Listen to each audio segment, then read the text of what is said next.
Good evening, ladies and gentlemen. The mayor has called the meeting to order. Vice Mayor Kaplan. Here.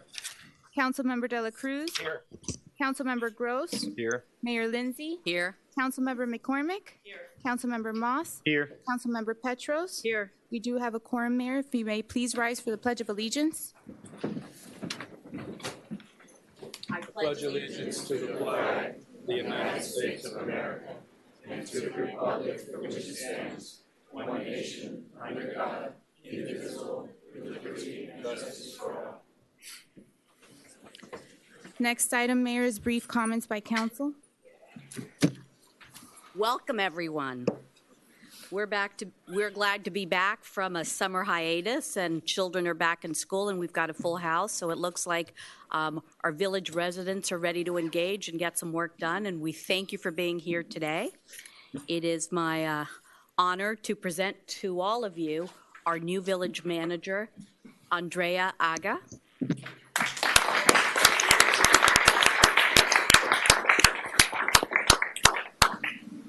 Ms. Agha was born and raised in Miami-Dade County. She's got a bachelor's and a master's from University of Miami and Boston University. She is a certified village manager, has extensive experience in management. She worked at Miami. She worked as an assistant town manager for Miami Lakes throughout her professional career. She has acquired experience in media relations, crisis management, as well as real estate and construction prior to entering the public sector. She also implemented new financial, permitting, and emergency management systems at Miami Lakes. We are delighted to have her on board. We had an incredibly good group of candidates, and it was a very difficult decision. I think we made the right one. Welcome. We're delighted you're here. We hope to have you for many, many years and continue evolving as the village of excellence that we are. Thank you and welcome aboard.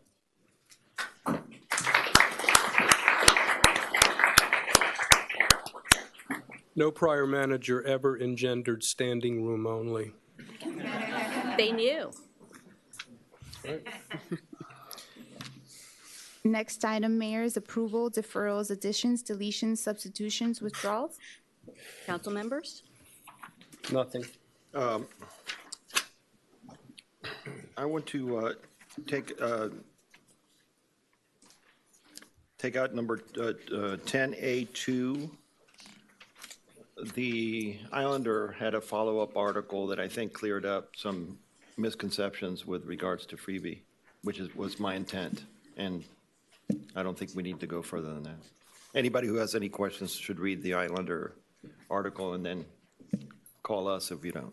Self-explanatory? Right. Thank you. Now, I had meant to add an iguana item on the agenda after seeing an article we passed around, and I know that Councilmember De La Cruz followed up with concerns. So if we can, let's add a discussion item on iguana at pest control. That would be 10A6. Yes, Well, it'll be the new 10A5, I guess. we can do, Yeah. yep, Mayor, yes. I'd like to request to defer item 8B2, ordinance for second reading in consultation with the chair of the board. The item is going to be discussed by the board at their September 5th meeting and then presented to you after the discussion of the board. Okay. I can read the ordinance, and at that time, Ask for to defer. Excuse Tab me, number just defer 3. to a date certain so we don't have to advertise. Okay. yes, that would be helpful. Tab 3 has a very small Scrivener's error. I really don't want to remove it from the consent agenda, so if you're good just fixing it. No problem. Okay. Move the changes. All those in Second. Thank you. All those in favor? Aye. Motion carries. Next item, public comments.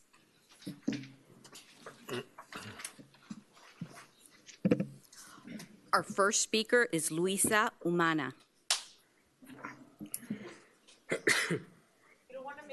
else go first? You're going to be great. You have to remind me what I have to say in the intro. Name and address, please. My name is Luisa Humana. My address is 155 Ocean Lane Drive in Commodore Club.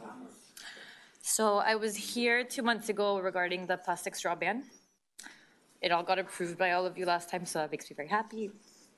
I brought a gift that I'm hoping I could give you all. It's a letter that I went to KBCS to give a presentation on the importance of plastic and why we should ban it.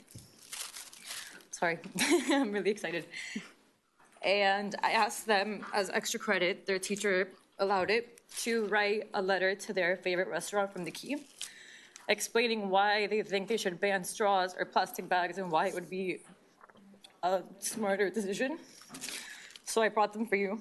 Hopefully I can go back to my next presentation with better news. So. Thank you very much. Thank you. Thank you. Thank you.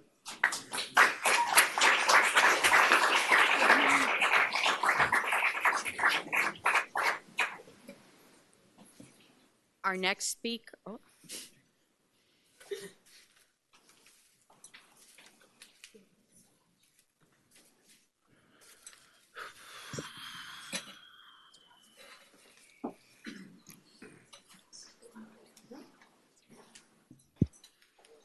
Thank you very much. Our next speaker is Judd Kurlanchek.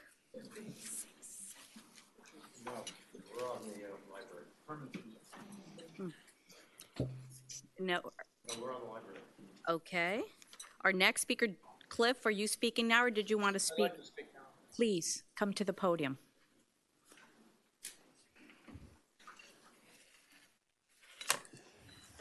Mayor, council members, islanders here and at home, I'm speaking tonight concerning agenda items 2D, 10A4, and 12.5, which is the new library, the cultural center, and the entry block. With regard to the entry block, the village should acquire this property. We only need to look at the recent village-wide survey to know there's a demand for more and expanded services. The only vacant property of any size is the entry block. We need this property not only for that reason, but also to ensure something is put on that property worthy of its premier location right at the entrance to the village. Under existing circumstances, there is no way to expect that to happen with a private development. Certainly a dusty, dirty, empty lot with potholed private road has gone on far too long. We should keep in mind this property is immediately border to border with Calusa Park, opening any number of opportunities for it. Serious negotiations with the owners should start immediately. With regard to a new library, our problem with the current library is not with what it does, but with what it does not do. Later tonight, you'll hear two fine ideas of what Key Biscayne libraries should be like. I support those efforts. The village has funded some of this effort, but is largely the result of many islanders volunteering their time and talent for this project. This is a result of a serious effort dating back over a year. In 1991, it was even on the agenda of our very first council on which I served. It deserves your attention and, importantly, action. We've been talking for a long time, and now is the time to do something. Part of that is deciding if we do this on our own or with the county. The village made a proposal to the county for a joint venture nearly a year ago. Except for some general discussion, there has been no action on the part of the county. This has gone on far too long. The village needs to advise the county. They need to respond to our offer in the next 30 or 60 days, or if there is no response or one that does not meet our requirements, we will take the necessary steps to move forward with our own library project. The money is there. We pay the county $2.4 million a year for the small library they provide us. This is more than enough money to acquire land and build a first-class library with money left over after the initial cost is paid. If we leave the county library system, this money can come to the village. How often do you have the opportunity to have a new first-class library, even a cultural center, without any new cost? There is no new cost because we're already paying for it. We're just not getting it. It is the failing of the county to we give millions of dollars every year and we do not have a facility that meets our needs. I've had the privilege of working with each and every one of you on this project. I have found no council member that's not in favor of doing something about it. But somehow, the months roll by without any meaningful progress. Please give this new library priority. It's a long-term project. I'm nearing 80. I'd like to see it before I'm gone. Thank you very much. Thank you. Our next speaker is Michael Kelly.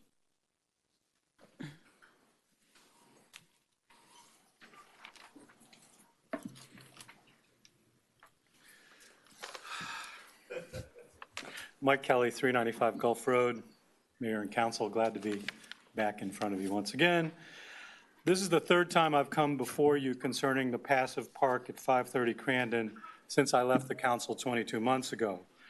At my last visit, I reminded you that 530 was approved for use in 2008 by unanimous resolution only as a passive park. This occurred during my first year on the council. Despite that resolution, multiple structures have been proposed for the property. After due consideration, each one has been turned down as inappropriate. The need for a passive park was reconfirmed every time. When I last spoke at this podium just a few months ago, Councilman Gross said that he had been persuaded by my words, and I thought this issue was finally resolved. You voted to add a pump track to an otherwise open space with grass and trees, a space where concerts could be held on the grass and movies shown under the stars, a place where people could gather and relax on real grass. You commissioned the manager to finish the drawings. After that meeting, I understand Mr. Gilbert told Mayor Lindsay that ground would finally be broken for this park before she left office in November. Instead, that process has been interrupted once again. This time it is for a proposed 30,000 square foot library cultural center. As usual, the monopoly players say, don't worry, we will locate the park on the old library site. But here's a news flash. We don't own that library site, so you would be making the tenuous assumption that we'll be able to gain control of that old library property and locate a park there. Every time these land swaps are proposed, they never happen. They never happen. People are playing Monopoly with land they don't own, and just like in the game, you can't put your hotel on Boardwalk if the owner doesn't want to sell it. Meanwhile, the Village Green has been transformed into an artificial turf-covered sports complex.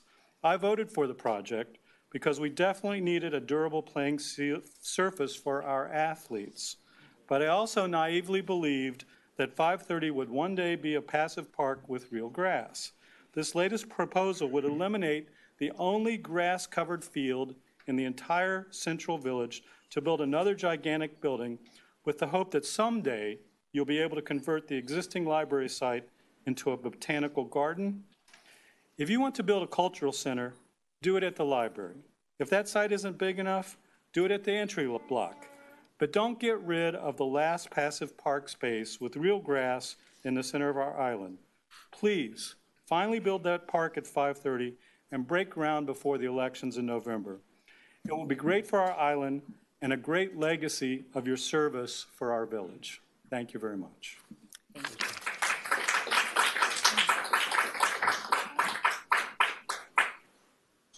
Our next speaker is Anna Brennan.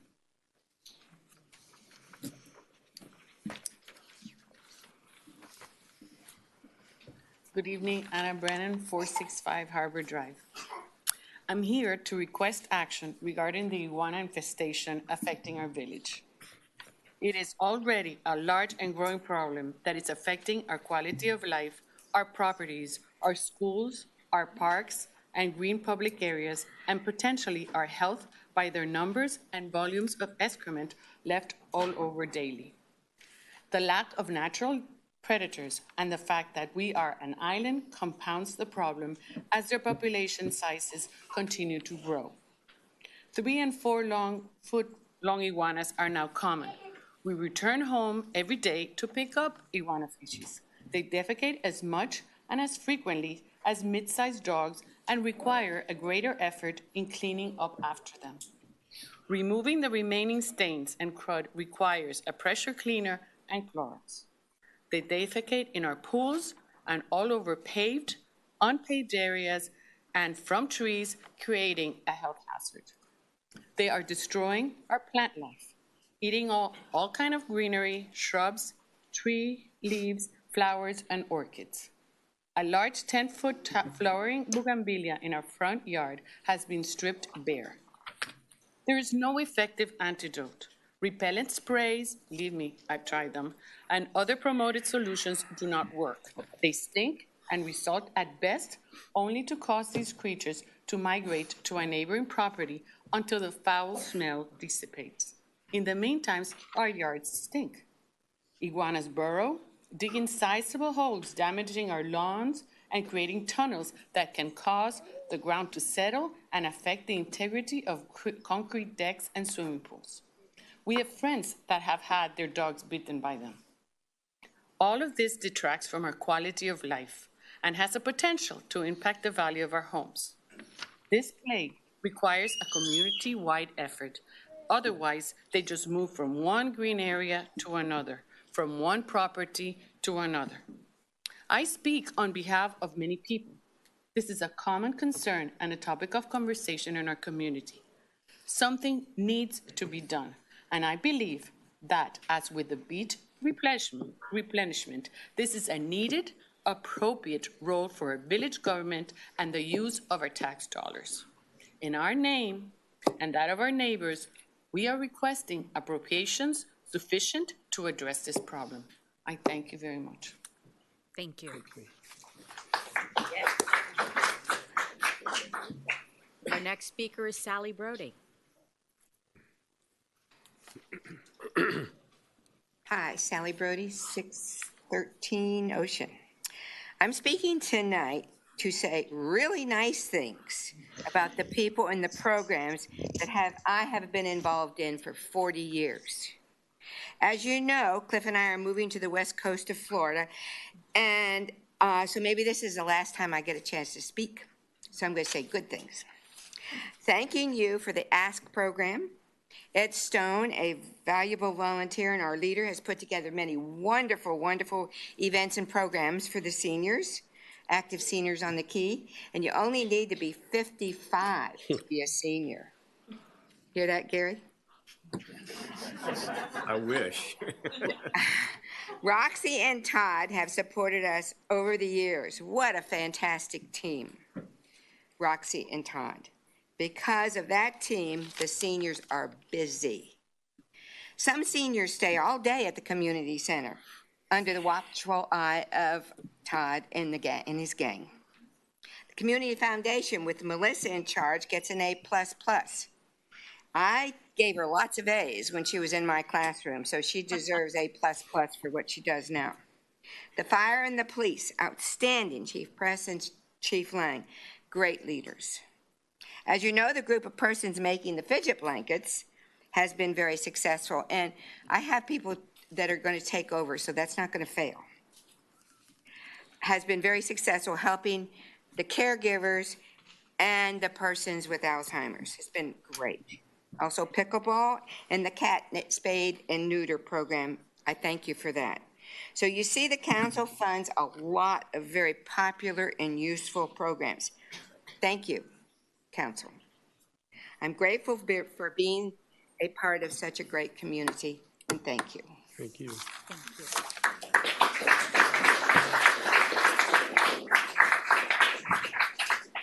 Our next speaker is Tony Winton.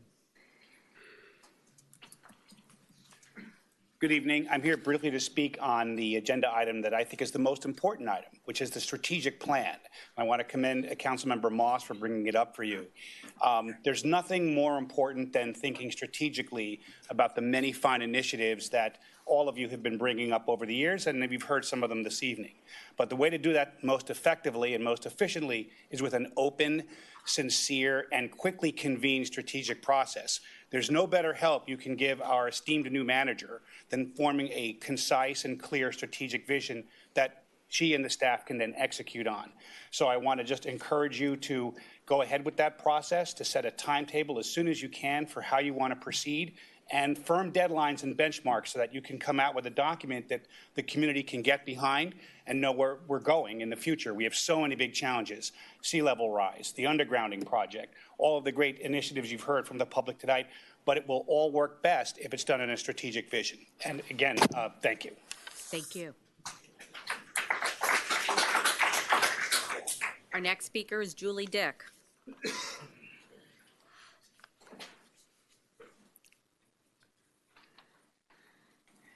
Good evening, Mayor, Council. I am here tonight to speak about item 10A1. I spoke to Councilmember De La Cruz about the bus situation at Mast. And I think we have to start with the starting point that we're part of the public school system and are reliant on a limited number of buses that Miami-Dade County Public School has. But my daughter is in 8th grade, and for each of the last 3 years has gotten a bus assigned for her to leave at 6:45 in the morning. I have been very fortunate to have friends who will drive her, and we carpool. But I have noticed an inordinate amount of parents on the Key carpooling to and from Mast every morning because the bus is so early. And I think that that's a situation that if we could figure out a way to get those kids out of cars and into buses, we would reduce traffic on the Key. And that could help some of our traffic situation and improve the quality of life for parents who otherwise are driving or waking up an hour earlier than they may otherwise need to. I think there are some options. I'm just here today to urge council to explore options for addressing that. It may be working with the school district to get additional buses to serve the village. It may be, you know, our own trolley or whatever else. And I think we have CITT money. There are other sources and funds of monies that potentially could go towards buses or increased transit. And I think it could also be looked at in a bigger picture of some of the transportation issues that we deal with here, including the freebie circular and just looking at a broader picture of how we can reduce some of our traffic congestion. So thank you for putting it on the agenda. Thank you. Thank you. Our next speaker is Rachel Silverstein. I think she's right outside.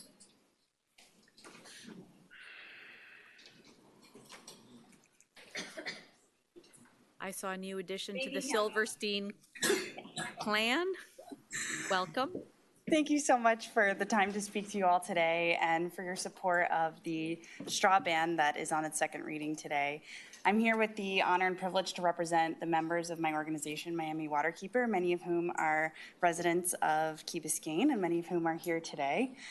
We want to give our full support behind this agenda item. We thank you all for your leadership on these and other environmental issues, where you have shown a lot of foresight and have been on the cutting edge of many proposals that have come before you, including in the past proposals to fight against the having more toxic chemicals in our water, sewage spills, harmful dredging, and this is in addition to the long list of those battles you've already been fighting. So I want to thank you all for that.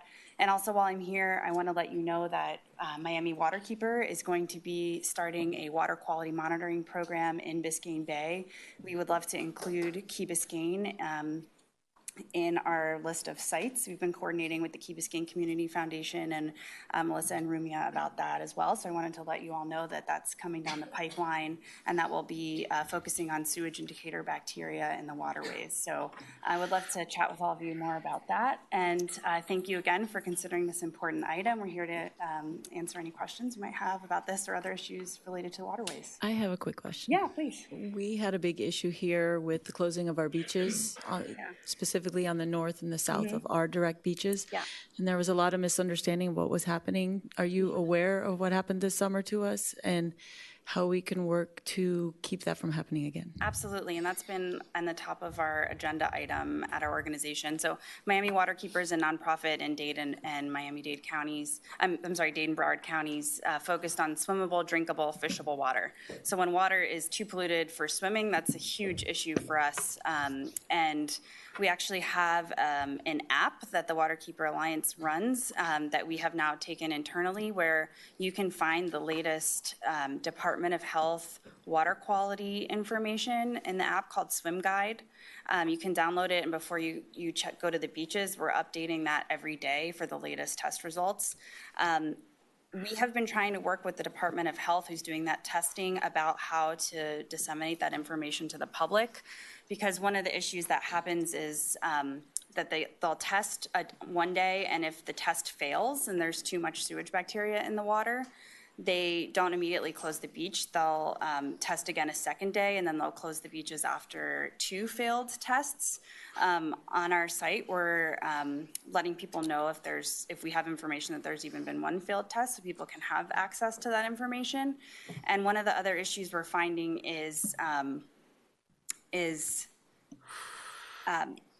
the state will tell local municipalities about beach closures, but the local municipalities may or may not alert the public, or there might just be a small sign at the beach, or people might not know. Like on 4th of July, when we had beach closures here, I went down to the beaches and there were still thousands of people swimming in the water, and nobody was really notifying them what was going on. So that's another big problem that we're trying to bridge the gap to communicate that testing information to the public. But do you know what actually caused the beach increase? closures? Yes. So we don't know. We were trying to figure out ourselves. We were in contact with the Water and Sewer Department. We were in contact with other local agencies. And when it's, a one-time test, we don't have information necessarily about source tracking to find out whether it was like bird, dog, human, or some other kind of bacteria. So one of the things that we're building capacity for with this new water quality monitoring program is if we see chronic beach closures like have been happening this summer on Crandon and Dog Beach and some other places, we can go ahead and do additional testing, and we can pinpoint the source of that bacteria and how it's getting into the water and why. And the focus of our monitoring is also going to be Biscayne Bay. So the Department of Health and the state has routine monitoring on the beaches and on the coasts, but there's really almost no monitoring going on in the bay except for Dog Beach and Olita. So we're going to be trying to filling in some of the gaps where we know people are recreating in the bay, but then that information isn't necessarily being gathered and disseminated to the public. Can you speak to what the top 3 things are just in general that cause that bacteria count to rise? Yeah, so typically sewage leaks. And in 2016, we uncovered a chronic sewage leak coming from the open ocean outfall going from Virginia Key offshore. It's partially treated sewage. We found that the county had actually known about that leak that was happening less than a mile from shore for over a year and hadn't acted to shut down the leak until we, found out about it and notified the public, and then within days it was shut down. So incidences like that can happen. That's supposed to be discharged miles offshore in 100 feet of water, not 3/4 of a mile offshore and 17 feet of water, right near where people are swimming and recreating. So you have sewage leaks, which are more frequent during the summer because there's more rain and it puts more pressure on the system. You have septic tanks, leaking septic tanks that are putting bacteria into the water that often aren't maintained. As we have more sea level rise and we have more rain, the water table rises and septic tanks can fail even more frequently. So it's really important people maintain them, and also that we have an effort to get off of septic in Miami-Dade County. And then also there can be like dog and bird contamination as well. So it is actually always just some form of feces that's leaked into the water. It doesn't have to do with dead or dying fish or seaweed or anything like that? There could be, we've had a lot of seaweed on the beaches this summer too, in the sargassum. When that's decomposing, it can create bad smells and there can be additional bacteria in the water. I don't know if it's specifically this type of bacteria or not, but that's, a potential source of decomposing matter as well. Okay, I won't have. Thank you. Thank you very much. One. Yeah. Hi. Hi. The outfall, Yes. is that a glitch? That's shut down, right? The leak? No, they've got an extension on the outfall. Is the outfall, The leak that we uncovered in the outfall or the outfall itself? the outfall itself? So the outfall itself, in 2008, the open ocean outfall legislation was passed that said by 2025, those outfalls have to be shut down and the county has to figure out how to reuse 60% of the wastewater. As far as I have heard, What about the consent decree? the consent decree was to fix chronic sewage leaks going And to on shut down in the outfall, no? because and so shutting down the outfall is a part of it, but I don't think that that was in the I'm not 100% sure, but I don't think that that is in the $1.3 billion consent decree from 2013. The shutdown of the outfall pipes is a different piece of the puzzle that, as far as I know, the county does not have a plan for what to do with that waste when those outfalls are shut down. That's the But deep they're well leaning injection, towards, isn't yeah, that? they're leaning towards putting it onto deep well injection, but how to meet that 60% wastewater reuse requirement, I don't think that there's a plan for that yet. If you recall, back in February, the county was talking to FPL about FPL taking some of that waste and reusing it for the cooling canal system, which we had a problem with because the cooling canal system is connected to the bay hydrologically. And so if you put water that doesn't meet Biscayne Bay water quality standards in the cooling canal system, it's going to harm the bay. Although we do support sustainable reuse of wastewater if it's done to the proper standards and it's clean and it's safe. And we desperately need more clean water in Biscayne Bay and in this region in general. So if the county were to clean that water to a high enough standard and find a way to reuse it appropriately, I think that that is probably preferable to, sticking it all in a hole in the ground where we don't really know where it goes. I think it's time to revisit this. They're invested in the deep well. It's not the optimal end solution. But I think the consent decree does speak to the outfalls, and they're, I believe, supposed to be shut down. They are supposed to be shut down by 2025. I'm sorry? 5% peak flows can continue. Yeah, they are going to be under emergency circumstances, like if we had another Irma, they can still push some wastewater out the outfall pipes, but they wouldn't be routinely used as the primary waste disposal. It's time to revisit. Thanks. Why don't we put this on a future agenda? Thank you so very much, Rachel. Thank you. Nice to see you.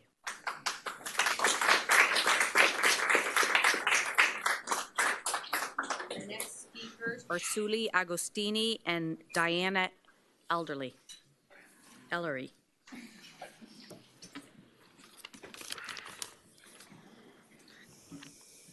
Hi. Good evening. Good evening. Name and addresses, please. We are a big group. Okay. First of all, I'm just the voice of this group of multicultural people who we belong to Biscayne with all our heart. So it's a big concern. Please give us your name and your address for the record. It's a big concern for our group. The problem She needs your name and address. Name and address, please. My name is Suli Agostini. Address, please. 1121 Crandon Boulevard. Thank you so much. Okay, I'm sorry. So we are concerned about the topic, environment topic in the island. So we are here in order to ask to ban the use of the plastic bags in the island, because 5 billion of plastic bags are consumed worldwide a year. These plastic bags are no good friend on the environment, but of earth destruction. Key Biscayne is in the path to be a sustainable city, being an example for the society to the rest of the world. With the elimination of the use of plastic bags, we will see the difference in our community, environment, and also in our economy. In order to keep our paradise safety and welfare, the plastic bags and straws have to be prohibited in business and commercial activities in the village. are a lot the negative impacts, and we have been already affected with it. England, Mexico, Burma, India, Bangladesh, Rwanda, Australia are some of countries that ban the plastic bags. Also in United States, cities like San Francisco, Coastal in North Carolina, and Portland also ban the plastic bags. Why don't we add our efforts to this noble cause, to our beloved planet, and as a result, we will be a role model for other cities and also for our kids.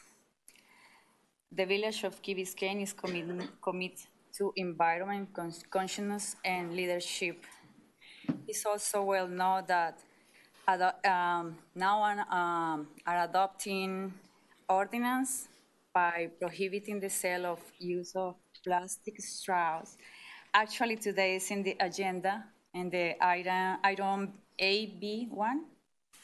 So maybe we are in the right point today.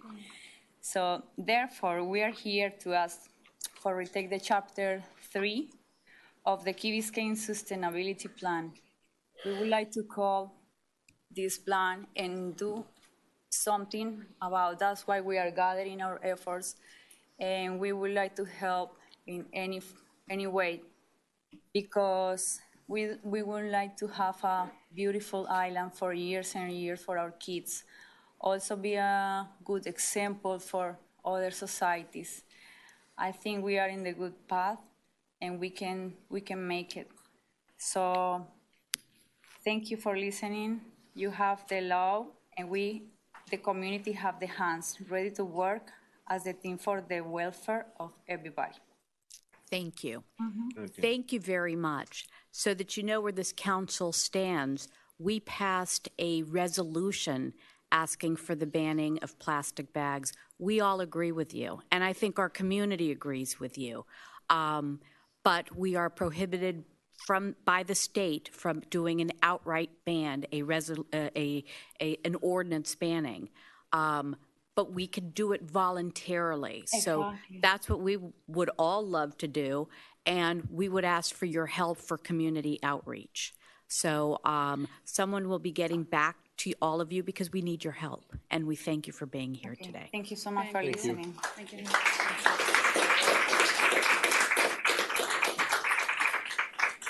Our last speaker, public comments, is Karina Aquaroni.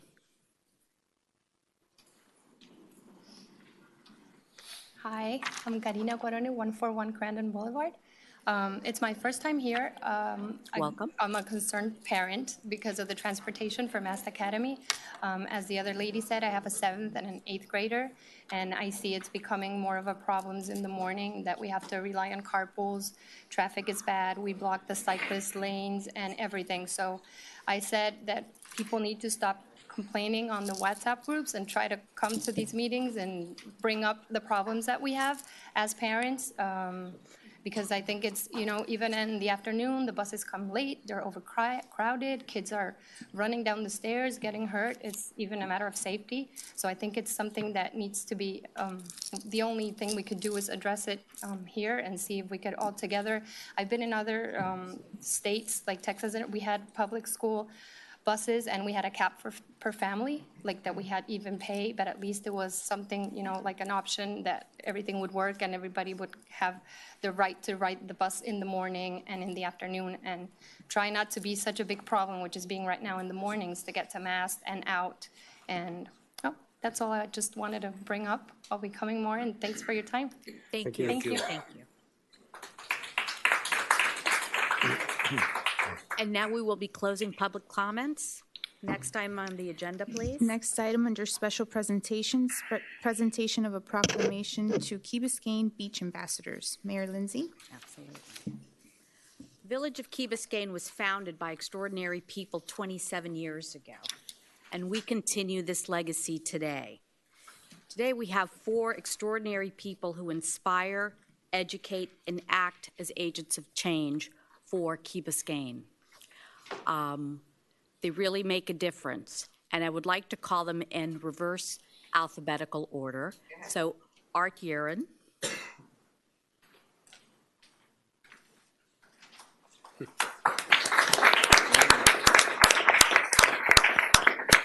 Mr. Yerin is the park ranger and in charge of Billbag State Park. He has transformed the way we see and use our park. He's done tremendous community outreach. He's instituted beach cleanups with the help of many volunteers, and also a project of using in-kind volunteerism to do different community projects, and has also just really integrated the park into part of this community and the community of Greater Miami-Dade County.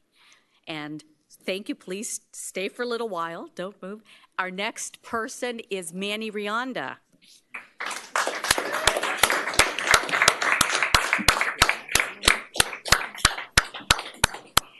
Manny Rionda has also been transformative when it comes to our beaches and our waterways.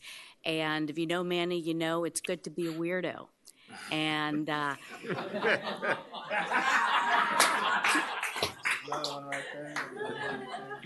and this is a good thing. And so you always see Manny out and about helping, educating, and making a difference on our beaches. He also proposed to the Miami Foundation, to the Knight Foundation, a system for having stations for beach cleanup. That is a tremendous concept with the help of other residents. And so we thank you and we honor you two today. Our next speaker is Andrew Otazo. Our next speaker. And Andrew has been doing much of this incredible work over at Crandon Park Beach. How many thousands of pounds, or how many pounds have you removed of garbage? 6,000. 6,000. That's, and while educating and engaging and really making a huge difference. So we can't thank you enough. And what's interesting is we now have a complete linear coverage of all of our beaches on Key Biscayne. So you all have connected the dots and done something incredible. And our last key ambassador is our youngest, Mia Davey. Mia, come up, please.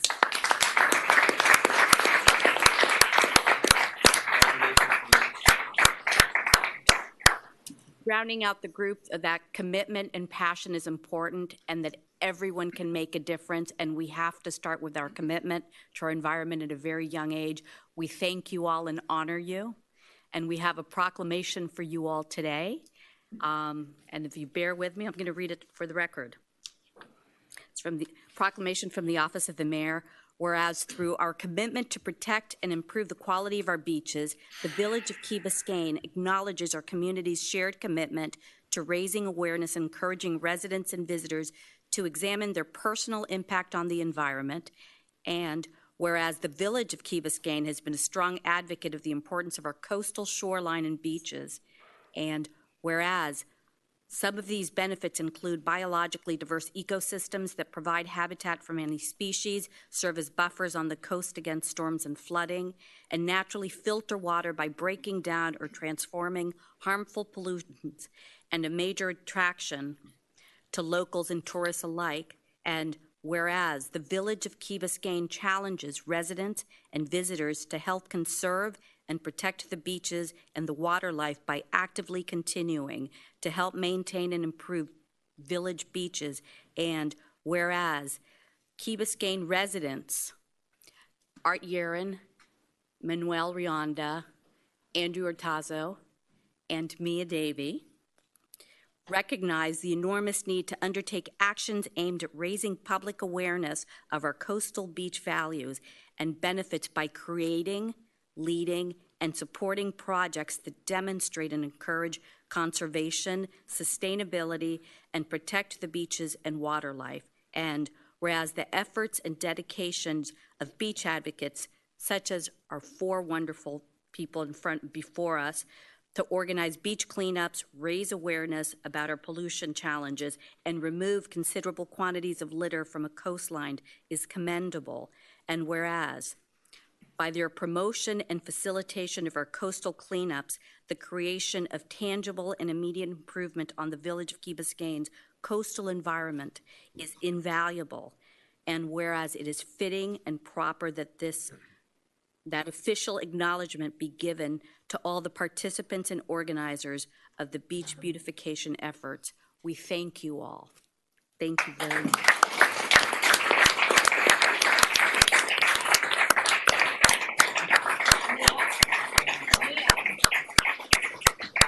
Your proclamations, Mia Davey. And let's take a picture. Thank you. You're welcome. Thank you. Mia Davey. Thank you. Let's take a picture.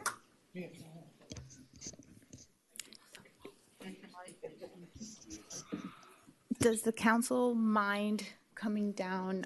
Andrew, taking a quick. Oh, everyone. Yeah. Andrew, thank you very much. And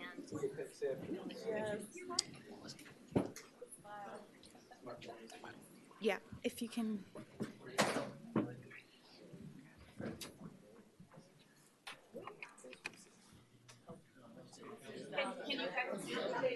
Which one is it?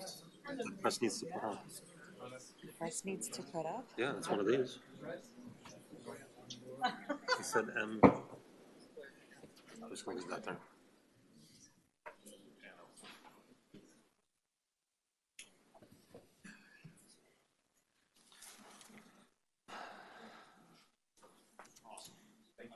Thank you. thank you all.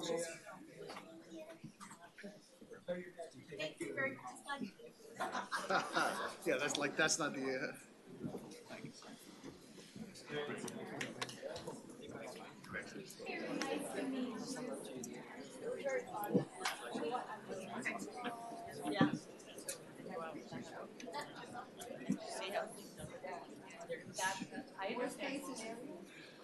Okay.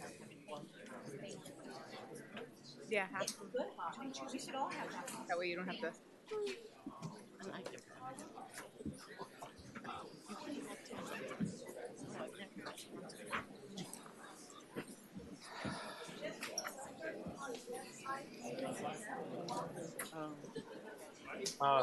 Let me do one thing and we'll get you, Ann. Thank you for letting us know.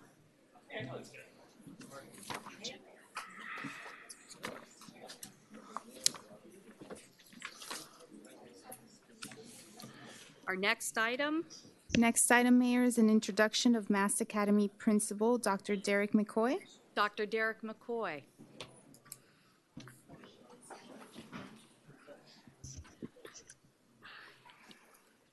Good evening. Good evening.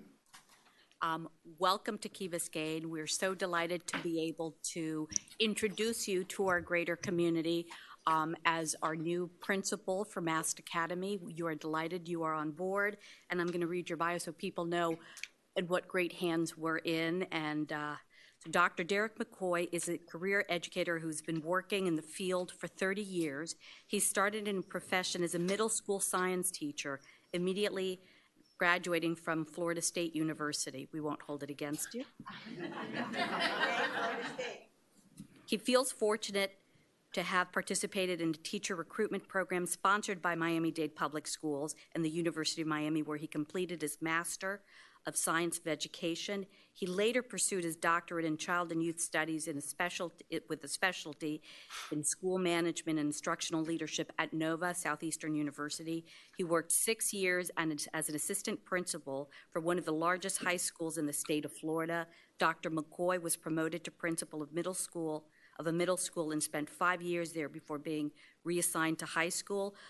Along his administrative journey, he was able to participate in a grant project, Superintendent's Urban Principal Initiative. Administrators in the district were allowed to attend the Principal Center at Harvard University, along with principals from other urban settings worldwide. Prior to being assigned to Mass Academy, Dr. McCoy was an elementary school principal where he collaborated with community agencies to build aftercare programs for at-risk children.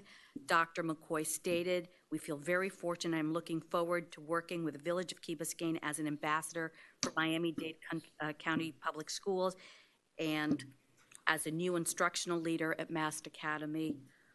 We're delighted as well. Welcome. We really value our public school system and our Miami Public School Administration, and just, I think on behalf of, I hope I speak on behalf, but I think I do, we value our partnership. All children in Miami-Dade County are our children, and we stand as true partners as part of a community. Thank you and welcome to Masako.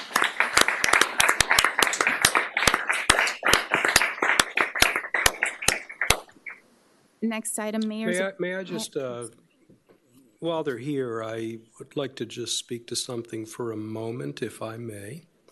Is it? Toward the end of last school year, we caught what we thought was credible information concerning an element of, I'll call it racial invective, that had become something of a pestilence in the school. With regard to privacy considerations and due process and the like, I think we want to know what's going on. So you're here. It's something that's on our minds. We didn't really get into the level of fact-finding that we'd hoped to earlier and throughout the summer. And so I'm relaying this information to you and our desire to find out, first of all, to verify what's going on. And secondly, I think to determine what we ought to be doing about it. So I've said my piece. Great. I know they're working on it, and there have been discussions, and I can tell you both Dr. McCoy and the district is working on it aggressively and taking affirmative steps to address, and it's a bigger issue, and it's a widespread issue. And they're working on it. We're invested in MAST, and I appreciate that. We care, and if there is a role for us to play, we are inclined to play a role. Thank you for being here today. Next item. Next item, Mayor. Presentation by ETC Institute regarding the 2018 Community Survey Report.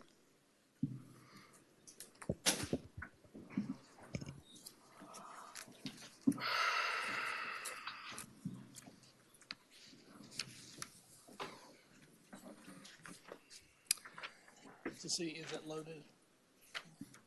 Oh, I see it.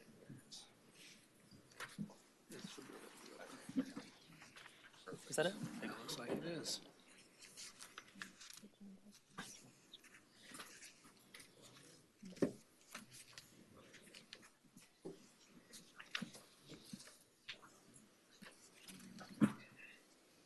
Mayor, members of the council, it's great to be back with you. For those of you who don't know me, I'm Chris Statham. I'm the CEO of ETC Institute, and have actually been working with the village since around 2002. So this will be, I think, my fourth or fifth survey to do for the village.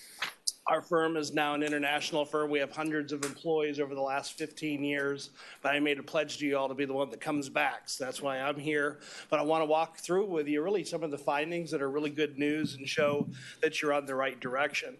If you're not familiar with ETC Institute, our firm's based in Kansas City. We now have offices in Addis Ababa, Ethiopia, in India, Japan, and a number of other places. We employ about 300 people around the world. And our real focus from our development was, at the very beginning back in the 1980s, we figured that people's need to participate in government would grow, but their desire to show up would not. And I actually was at Princeton University with folks who eventually became big internet folks, and I was a political science major, so I didn't quite cash in like they did. But the reality is we live in a different era. It's very unique for me to come to a meeting like tonight when you have lots of people in the audience. In fact, you have more people at this meeting tonight than I've seen in Dallas and San Antonio and many of the other large cities that I go to, which really show that your community is quite engaged, which is really great.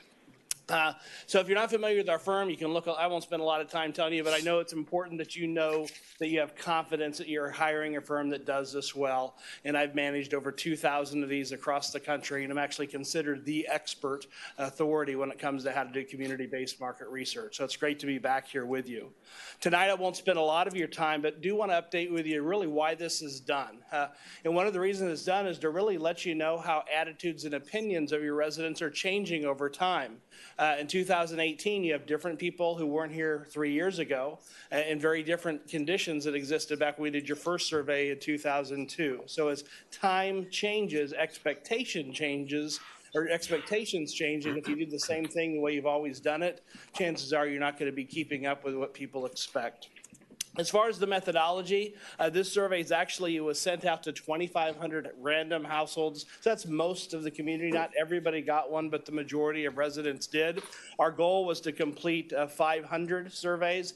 We actually had over 500. It was a total of 549 completed the survey. If you look at the demographics, it pretty much mirrors the demographics of the census. In fact, your overall participation, back in the olden days, if anyone remembers how the census used to be done, they had 1 out of 6 households do this really long census form. Now they update it through sampling periodically, but that's about how many households you had, about 1 in 6. So it's very reliable, very accurate, and we have good geographic distributions. And from that, we've been able to create some maps for you so you can see how people in different parts of the city or different parts of the village rate different items. And this is just showing the location. Unfortunately, 1 dot is 1 respondent per apartment or condominium. So if you look at it and say, well, it looks like there's just, in some cases, we have multiple respondents from the same basic address.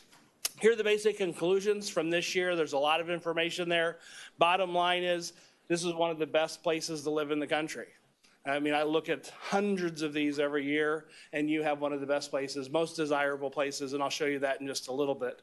Number 2, you're moving in the right direction. Despite a lot of the challenges and things that you may be facing, most of your residents think you're doing things right, and you actually made substantial improvement in the most important issue when we did the survey back in 2015.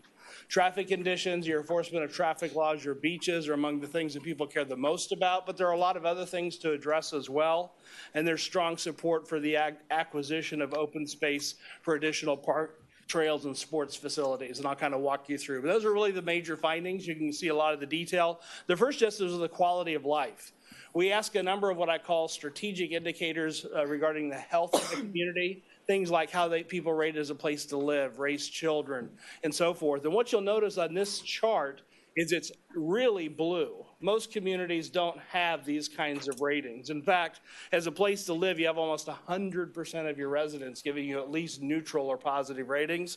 The only areas you can see where there are some slightly lower ratings is planning for the future. And it's not really negative, it's just more people are giving you a 3. And a 3 isn't a bad rating. People rate things on a scale of 1 to 5. So when you see 3, we call it neutral. Nobody actually says I'm neutral. They just give it a 3 and a 5 points, which is typically you're meeting expectations. This is what I would really want to highlight for you, is how you stack up. As a place to live, 98% of your residents give ratings of 4 or 5, compared to, you see national averages at 70 and 66 for the state average in Florida. Quality of life, 95 compared to 73 and 81. As a place to raise children at 95, and you could just go on down through the list. You're substantially higher. You're a unique community. Most communities in the country want to be average, and for every Key Biscayne, there's somebody at the opposite end of the spectrum where life isn't like it is here. You can see the one area where you're a little bit more average is a place to work. That's probably not really a surprise to you. And then you can see as planning for a future, you still outperform a lot of other communities, even though you don't have a lot of place and space to grow. So all in all, a lot to be proud of. As far as how ratings have changed, they continue to be high and they've gotten better. What you'll notice is your fire, rescue, police services, community center, all of those areas get really high marks. The areas that probably don't surprise you as rating lower are your traffic enforcement, your traffic conditions are the 2 lowest rated. And frankly, those are things that were concerns last time. But what really impressed me in this survey is the #1 priority last time was addressing traffic conditions within the community.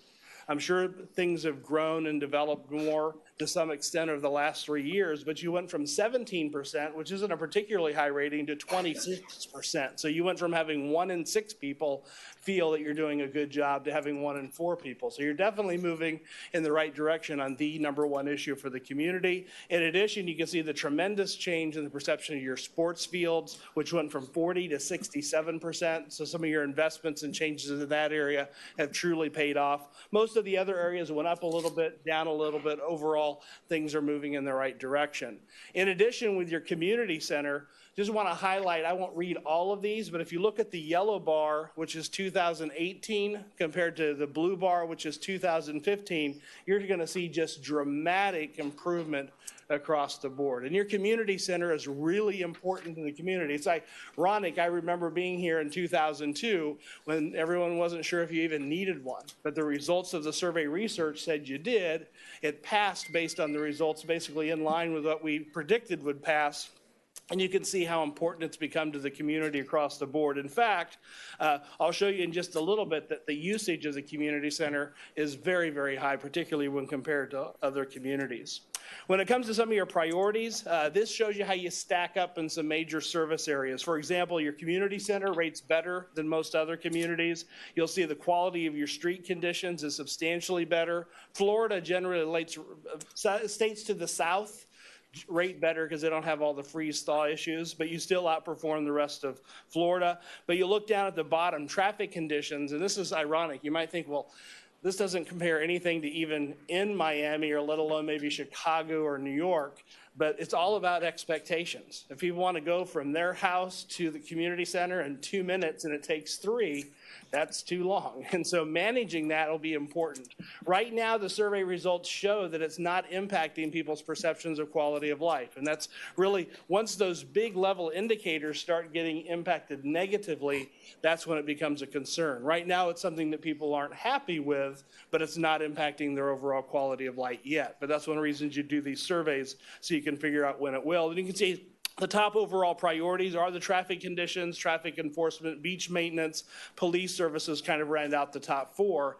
And then in some places of the village, you'll find that certain items people are a little bit more concerned with than others. And I'll show that to you in just a little bit. But one of the analyses that we do to take a look at, well, where would you have the biggest impact if you emphasized an investment or communication over the next couple of years? And you can see, given the overall importance of the traffic concern, that's one thing that the village should own it. At the end of the day, if you're defensive about it, it will look like you don't care. But since most people are electing you and putting you in positions, they want you to be responsive to their needs. And that's where you'll get some of the biggest bang for your buck with regard to dollars and messaging over the next couple years. In addition, you'll see several maps in the full report. This just gives you a difference in perceptions of street lighting, where you'll see you get slightly higher ratings. You can see over, I guess that's to the east side of the Atlantic Ocean versus the bay side, which is a little bit lower. The blue are your positive ratings. The off-white are more neutral. And then you can see even differences in traffic conditions based on where people live. So again, these may not surprise you, but there's lots and lots of maps in the report, so you can actually drill down and see how people in different neighborhoods actually rated different services that were assessed. As I mentioned before, usage is really high. 80% or nearly 80% of your residents reported using the community center. That's phenomenal. It's, again, you've got a smaller community. It's centrally located with lots of folks who want to use it. But in most communities, it's about 30 to 35%. So you're well above that. And it's actually continued to keep getting larger and larger each year. And not only are they using your indoor community center, your parks and playgrounds are being used by 75% of the residents in the community, and then you can see the rest of them. In addition, of the people who are using it, it's very high frequency use. 67% of people reported that they use it at least once per week. So the generation of traffic and the expectations that people are going to have for parking or getting access are high because people are going there so often. And that's one of the biggest problems you have when you have a really good facility and really good programs, is people want to go use it. I'm going to a lot of places where their facilities are terrible, their programs aren't well run, and as a result, there's plenty of parking. So you're doing good things even though you have some challenges, but the challenges you have are the result of doing things well. In addition, when you see that some of the things that keep people from using the facility, you'll see the parking issue has become a bigger issue. It was 29% of the people said that was a barrier last time. 37% indicated it was a barrier this time. And then you can see the other things that's kind of neat is program facility is not offered. So the expectations for more programming is growing. So I think that's one of the biggest challenges is you're delivering a great product and people are expecting more. And as a result, your demands for your community center and the programs that you provide and the facilities you provide are going up because you're doing a good job of providing them. In addition, you have your free electric rideshare system. We wanted to find out how many folks had used that. You can see 42% of people reported that they used it. And you can see it was for a variety of different types of trips if you're actually interested in seeing that. We also looked at the bicycle sharing system, and you can see 31% of the respondents indicated that they had used that also for a variety of trips. So people are using it both for leisure, recreation, errands, and a variety of purposes. So just a few other findings I wanted to share, as I mentioned up front, was the level of support for purchasing land for the development of parks, recreation, and sports facilities.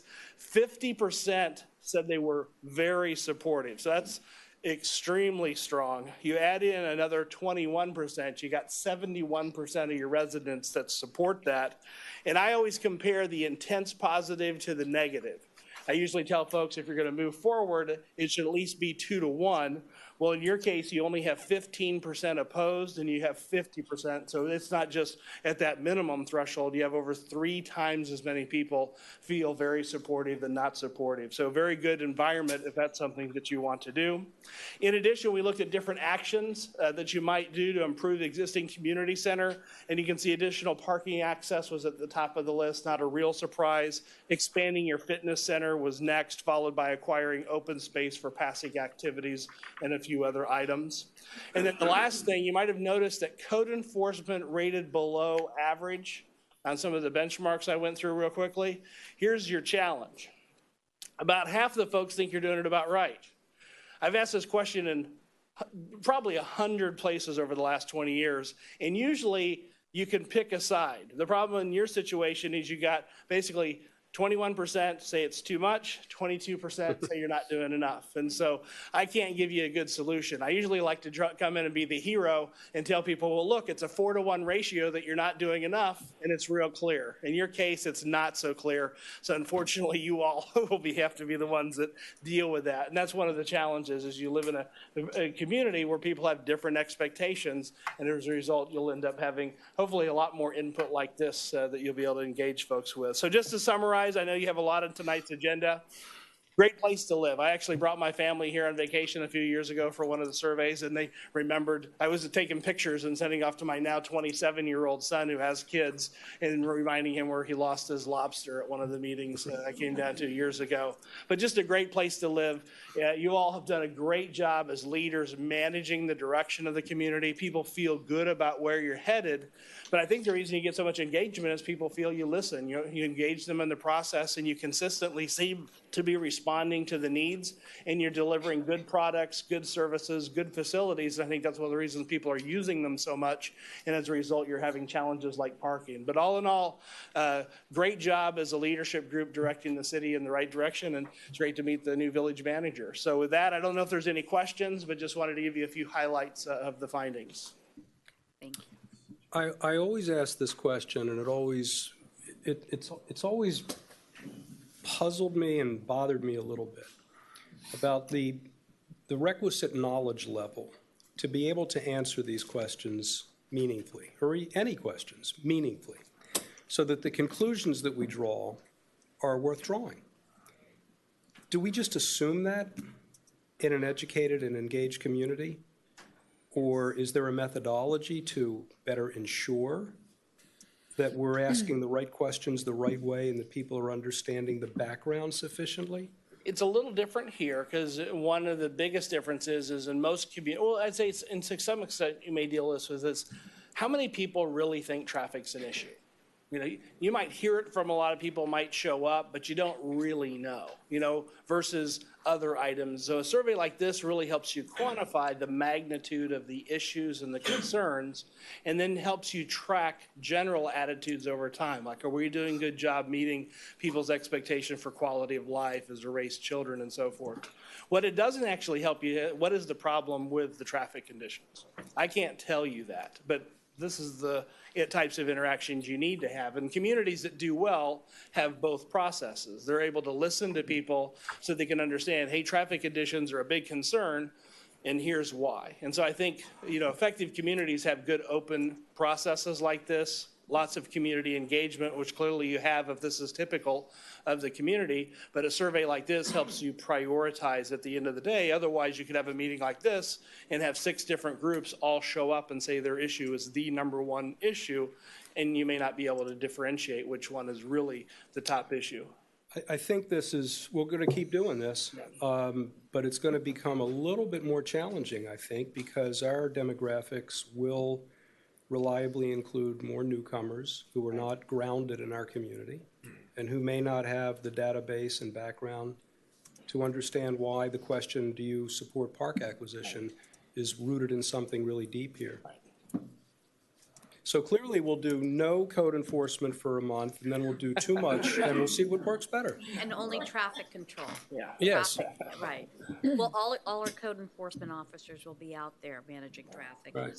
writing warnings. Gary. The one question I have about this, and it is very interesting, but my question is, take traffic, for example, compared to what? I think the people that live in this community, and rightfully so, have pretty high expectations. Those of us who have been here a very long time, for example, I used to be able to leave my house and be in my office in downtown Miami in 18 minutes. It takes you 18 minutes to get through the stoplights now. So things have changed. But I guess if we were comparing ourselves to people that lived in Kendall, for example, and they're looking at their situation, and yet we're looking at ours, if they came here, would they think our traffic was great compared to theirs? So I guess what I'm asking is, there's some things we can do something about, there's some things we can do a lot about, and there's some things that we can do very little about. And how do we rank these things in terms of everybody would like everything to be better? But how do we measure it against what other people see in their communities? Yeah, and there's really a couple things going on there. One is how you stack up, and that's good information to know against others. But it's also how things stack up against yourself. So as new people come in and they bring new expectations and don't know their background, that's where these longitudinal indicators that are on this chart, for example, is how were things rated in 2015? How are they rated today? And we also have the same information. I didn't share it all, but with regard to what's important. So in other words, how important is code enforcement now, and how important will it be in the future, or was it a couple years ago? And knowing how you're changing against yourself is actually really, in your case, much more important than knowing that you're better than all these other communities, because you kind of know that. But at the same time, if you take for granted that people here think this is a great quality of life, and you don't continue to respond to the issues that are important, and something like traffic does impact quality of life, and now as more and more people move here, let's say, suddenly their expectations for traffic are different, and you're not assessing that, next thing you know, quality of life ratings might go down. And so there's a lot of ways to use this data over time. You know, I've been involved with a lot of communities that do these things every year, and they use them both as part of their strategic planning to kind of make sure that they're long-term addressing the big concerns for the residents that are at strategic level, but at the same time being able to evaluate at the short-term level, well, if you make an improvement or invest in something, did it make any difference? Well, you just said the key that I'm really looking for a little guidance on, and maybe we can pursue this at another time. How do we use this data? How do we best use this data? We see what it says. We see what it's compared to 3 years ago and to other communities, but it's a lot of data. It is. How do we use it in the best possible way? And I'd be happy to have that conversation. A number of communities are now using it in the budgeting process, strategic goal setting, and a wide variety. I mean, there's lots of ways it can be used, but you have to find out the best niche for your decision-making process. So what happens with Oklahoma City might not work for Kansas City, might not work for Martha's Vineyard, you know, just because decision-making processes are affected differently. And so, but if that's something you're interested in, we can certainly share some of our thoughts and some of our capabilities. I would there. be very much, yeah. As long as Theo agrees. I do think that that is the next step. One of the things that struck me is how many things actually stayed the same in terms of priorities. And it's something that we've seen for the last 28 years. There are some real, you know, values that are consistent, whether people have been here for 10 years, whether they've been here for 2 years or 31 years. people live here because they share values as to what they want their community and their government to be like. And we need to use that information for our strategic planning. So the time couldn't be any better. I do invite all our residents to read this because it's incredibly informative, and I think we do need to use it to help us prioritize the projects we have in this community, and also just plan for the future. It's very helpful. Thank you. Can I ask a quick question? Yes, of course. My understanding about this survey is you replicated a lot of what you asked in 2015, which gave us these 2 data points. And I think I understand that the recommendation is to repeat this in 3 years so that we continue to move forward and track these different parameters. How do you recommend we tweak this when we have other issues or other questions that we may want information on, but then we haven't started a data point or a trend? But it needs to evolve our survey. And how do we do that? A great way a lot of communities, if you're getting ready to go through or just finishing a strategic planning process, a number of communities will use the survey to track their progress on those key objectives for the strategic plan. So if you look at this survey and you compare it to what your strategic goals and objectives are, and there's nothing in the survey measuring certain items, those might be things to add, so that way in the future you know how you're doing. And so there's many things, or let's say that you have a short-term issue that comes up in the future that you don't even know about today. Well, the next time you do your survey, you might be able to incorporate some questions about that issue. And so, we typically work, Key Biscayne's a little different because you have a lot of input. It seems like the larger the city, the more frequently we do the surveys. Places like Kansas City, they do them every quarter with 1,000 residents. And then they put it into a big performance management system that gives indicators that basically show how every department's doing in all sorts of different areas. And then it impacts how they budget and who gets more money and who gets very sophisticated, because if you go to a meeting in Kansas City, Missouri, there's probably less people there than there are here. And so in some ways you're looking at, I think, more of a strategic level survey to help guide you. So the more it reflects probably what your long-term strategic goals are. So you kind of have a well-health, physical, every few years to make sure you are moving in the right direction. That may be the way to redesign it for the future.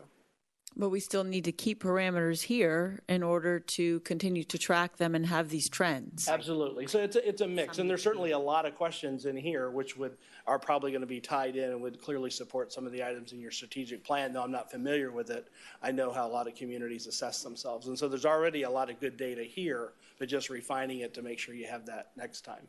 So to turn this into a reality, because one of the things I'm thinking about is our issue with stormwater drainage and our continuing issues with water and our concern about global warming and things like that, which really are not addressed in a specific way in this particular survey. So they're not in your survey, but many other communities are addressing them, so that we can even share with you questions that other folks are asking. Do we work with you to determine those survey tweaks?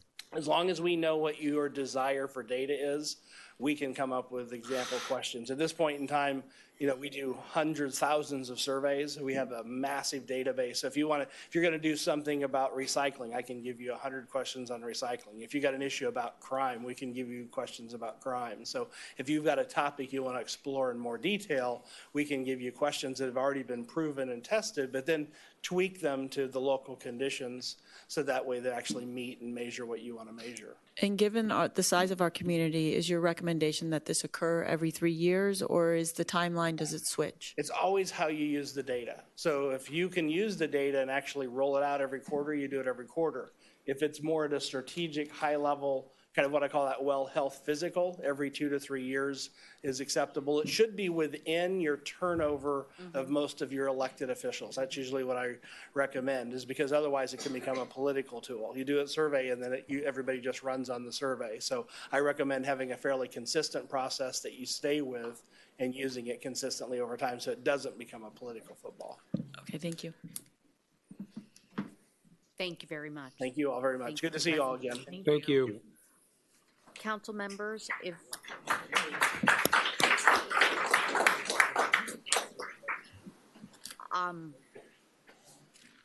we could have your indulgence and move item 9, I believe it is. 9A. 9A, our MOU with the school board. because we do have a full row of individuals who have been here for an hour and a half now. Let's do it. And, so let's change that in the agenda, please, and move it out of order. Thank you. Thank you. A resolution of the Village Council of the Village of Key Biscayne, Florida, approving a memorandum of understanding with the School Board of Miami-Dade County for school board law enforcement officers, providing for authorization and providing for an effective date. Move. Second. Thank you.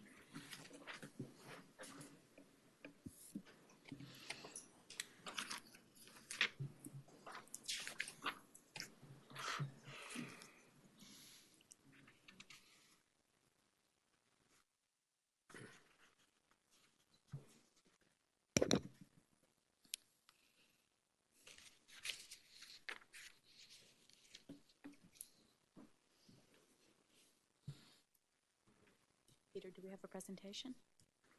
Peter, do you have a presentation that you're pulling up? Not at the moment, no. Okay.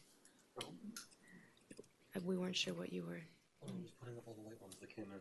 Okay. So there are about 2 people that showed up. Eat either, please. Okay. Welcome. Thank you. Madam Mayor, council members, manager, vice mayor, we're here just to thank you. Thank you for your partnership, for your continued partnership. This is yet another example of how this community supports our public education system in not only in your village, but countywide. Why are we here? Senate bill, the Florida legislature, as a result of the unfortunate tragedy that took place on February 14th, passed Senate Bill 7026, probably a knee-jerk reaction to that event. That piece of legislation requires a police officer at every public schools. They provided some appropriations for that. They provided $10 million state dollars for Miami-Dade County Public Schools. $2 million of those $10 million will go out to charter schools.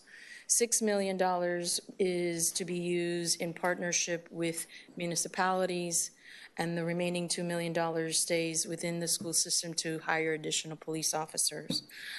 This proposed MOU provides, it's a one-year term. It provides those municipalities that provide police assistance per school will be receiving $35,088 per each of the schools. Going forward, the school board would ask for your assistance in advocating up in Tallahassee. We've done that in the past. We've partnered on advocacy for fully funding this proposal, whatever that may look like in the future, but for the Florida legislature, the state, to fully fund that. Should that not happen, the board has taken a step to put a question on the November 6th ballot, and that question would be twofold. It would increase compensation for our teachers, and the other portion of that ballot initiative would be to provide for increased school security personnel. So again, thank you so much. This is yet another example, and you made some statements earlier about the great partnership that we have and have had for many years. So thank you. You're welcome. I do have to say my piece. It is a sad, sad day for the state of Florida when we think the right solution is to put armed police in every school. Horrifying.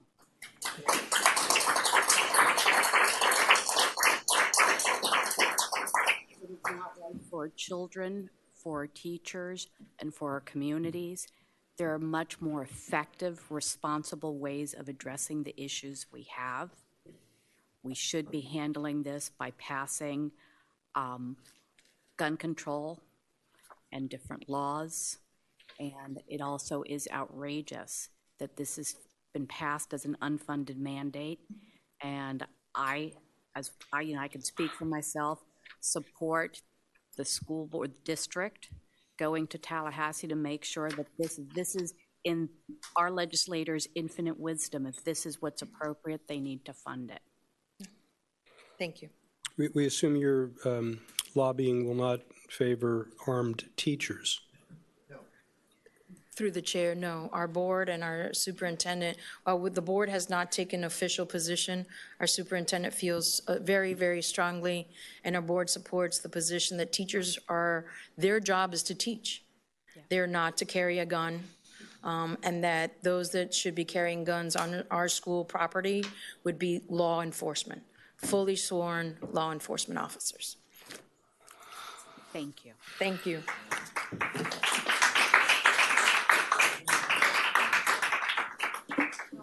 We have two speakers here that came at 7 p.m. to make public comments. We have changed the time of our meetings from 7 to 6, and there was a glitch on our website, so I would like to take them out of turn and open public comments very briefly. Sure.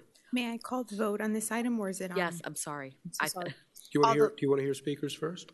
No, I think this is on something separate, and my apologies. She needs to call for the vote. All those in favor? Aye. Aye. Opposed? Motion carries. Thank you. Sorry about that. Thank you very much. It's good to see you all.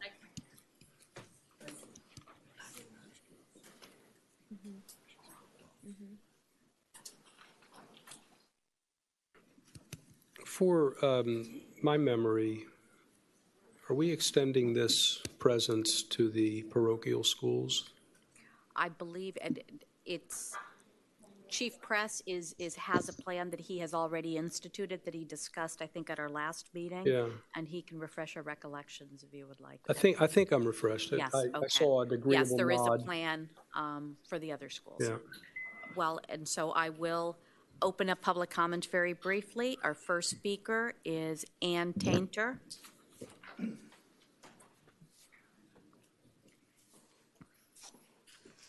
Sorry, I'm late. It's on 7 o'clock on your website yesterday and today. So Ann Tainter, 170 Ocean Lane Drive. I'm here to ask 3 questions. In 2014, the Bear Cut Bridge was quote unquote repaired, shored up. At that time, I thought they were proceeding to design. Are they doing that? Okay. It's a good question. My next question is that bridge being inspected on a regular basis? It's a good question. It's a good question. They make representations that they do that on a regular basis. Are they Okay, actually well, doing it might be, it might be to our advantage to put it in the budget that we hire somebody to regularly inspect it on a yearly basis. And the third question I have is, the Rickenbacker Causeway tolls were originally set up to take care of the causeway and the problems. Well, we all know that hasn't happened, but now that it's SunPass, who controls that money? Does Dade County control the money, or does the state of Florida control the money?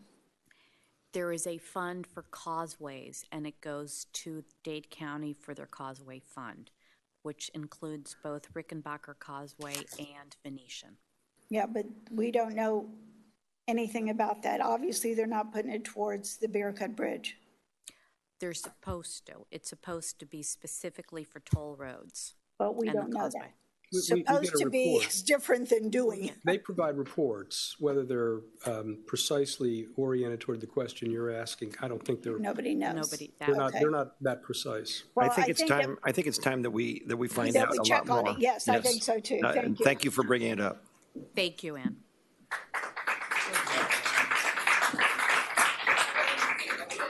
Our next speaker is Cecile Sanchez.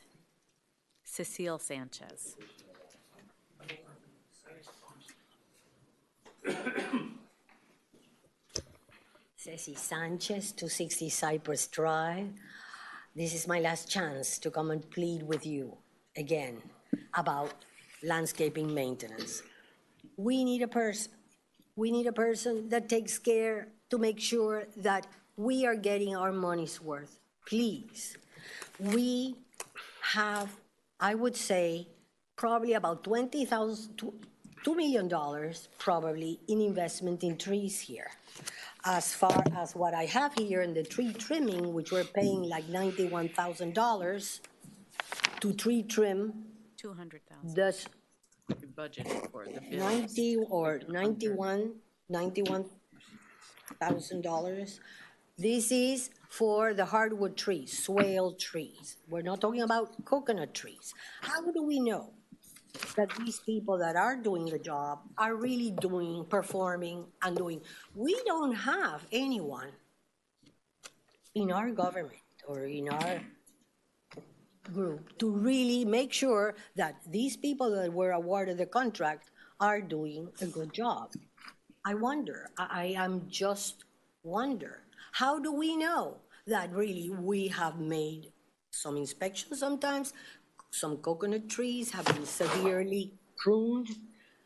We are paying $65,000 for a picture album, okay? I can pass it along, please give it back to me. But this is what you are getting once a month. Someone made this decision, awarded eSciences this contract. They come once a month, they take pictures, make little observations. Who reads this? How do we know? Why do we have these? I'd rather have a man of our own that is really going around and making sure that our service providers are doing their job the way that they're supposed to. This is what I think we need. How do we know? You have invested. Now we have 20-year-old trees. It's impossible to replace those trees. But a good citizen called me one day last year and said, Ceci, can you get to Glenridge? They're chopping down a gumbo limbo. When we got there, it was just this much left. Of the guy had already hauled some things. It was like 3:45 in the afternoon. So since we do not have a strong landscaping code, all that guy, who was a spec developer, he, I guess, wanted to plan his driveway or his walkway, so he decided to do away with this magnificent tree, and he chopped it down. What can you do about it? You only can give him a fine of $250. So what did we get? We got a little tree as a replacement tree. Is that what you want? That's not what I want. I want shade. I mean, you have invested a lot of money in these trees. We need to protect them. The only way is to have a professional landscaping maintenance supervisor. Please, I beg you, put it in the budget. Thank you. Thank you very much. I'd like to make a motion to change the time certain for our ordinance from 7:30 to 8 o'clock. Do I have a second? Second. All those in favor? Aye. Motion carries.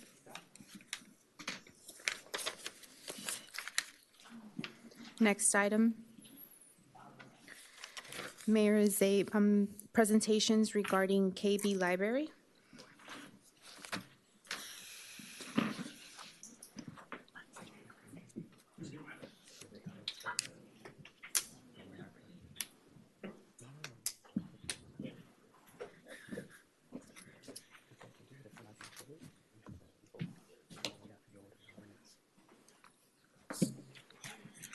Thank you, Sassy.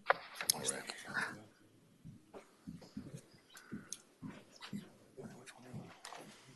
That one. This one? Yeah, you want to kill it. Thanks, buddy.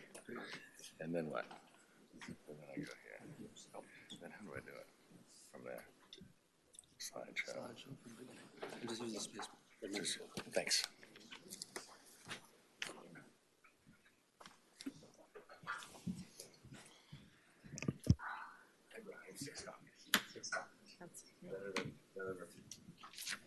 Thank you. Oh, Tom. We'll share. It takes a village. Pretty. Awesome.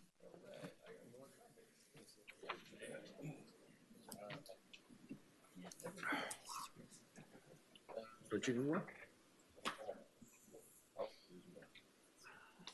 So always more.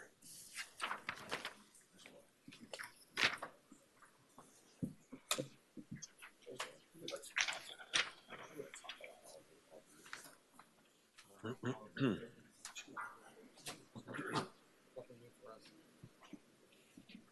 it 3. Thank you.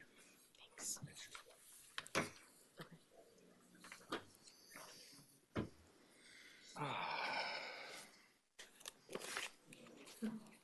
Okay.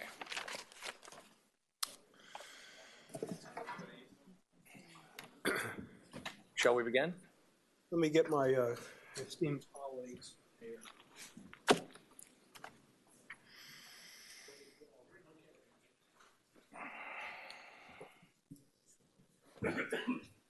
30 seconds. All right.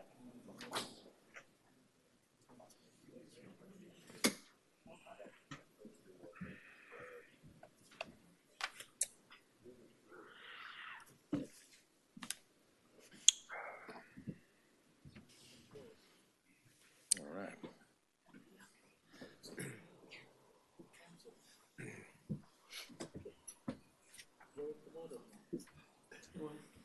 Seconds. All right. Ready to go? In a minute.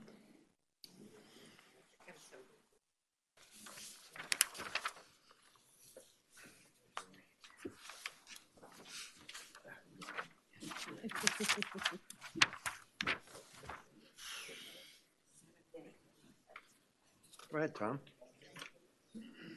All right. Go for it. Myra, you can hear me loud and clear? No problem. No problem. Everyone, my name is Tom Weber, the Weber Studio, local architect here on Key Biscayne. To the mayor and to all the council members, vice mayor, thank you for having me here. This is really, thank you for having me be a part of this project, and thank you for the opportunity. This is an exciting and a critical project for this community. We absolutely have to address the public library. And I'm saying that not as an architect, but as a community member. I wanted to thank you all for entrusting me in doing this small integral part. And I wanted to explain to everybody here that what I'm doing here is you're not going to see big, beautiful designs coming from my palette here today.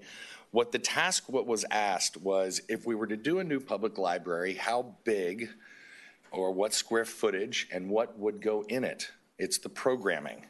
What would be the program for this? And it took a lot of research to come up to a number, which oddly enough was a number we've been talking about. But I wanted to explain briefly how I got to this number. I think this conversation with opening up the program will open up conversation on what we're going to have in this building as a community center. Because I think I had a big misconception when I first started this project on what was a modern day library or world-class library.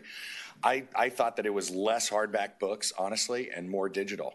And I couldn't be more wrong from the truth. A modern library is a building that has reinvented itself as a community center, and bringing activities not unlike our community center, and bringing activities into this building along with everything that goes along with the typical library services. And that was a really, really strong point hit home. I just wanted to briefly kind of go through how I came up to this particular programmatic needs. And I think a lot of it is open for discussion, but I think a lot of it is solid fact of what has to be in this building. And then there's a few things that can be debated upon on what would go in this building, because we actually have another facility right beside it that is a community center as well. So the two need to complement each other. And that's one of the things I've tried to do.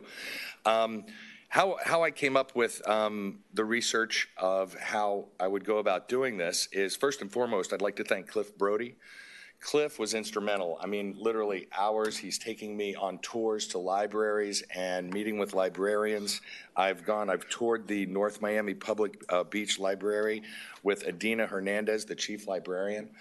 Absolutely wonderful. Spent hours with her documenting her facility and what she was able to do with that facility. That particular facility did go away from the Miami-Dade County public system, which is something, a library system, which is important to note. It's something to be considered. Not necessarily a part of this presentation, but to be kept in the back of the head. The Sanibel Public Library was, although I didn't get a chance to go over and visit, but I did a lot of research on this particular facility as well. They just went through a major expansion. this particular facility and through studies with Cliff, that particular facility is so similar to our community and the size of that building versus the population of that community as well. Margaret Mahudro, yeah, she was read lots of wonderful things about this chief librarian. Perhaps some of the best information really that came from Adina as well too is the FLA, the Florida Library Association, the 2005, 2006 edition, the 2015. This is how the Florida library systems establish the size of these buildings, their criteria and the standards for libraries. And it was very, very interesting reading and a lot of reading that came down through. I was provided the Interval Services Department, the DCS, in partnership with the Miami-Dade County Public Library. They actually did a design for our current site, so we reviewed all of that information and came through. Went to the community center. I mean, if we're going to do a building in conjunction with the community center and offer similar rooms and spaces that would complement the other, you have to go over and meet with Todd. And I'll tell you, I haven't been to the community center in a long time. My kid's a little older, and I found that there are just an amazing amount of programs that are absolutely listed in there. So between going down through all the programs that are listed by the community center, what could this building, this library building, hold as well too, which I thought was in conjunction, robotics and makers and engineering and lots of certain things that could be a part of the library structure in and of itself as a community center. There's multiple presentations I was able to go to.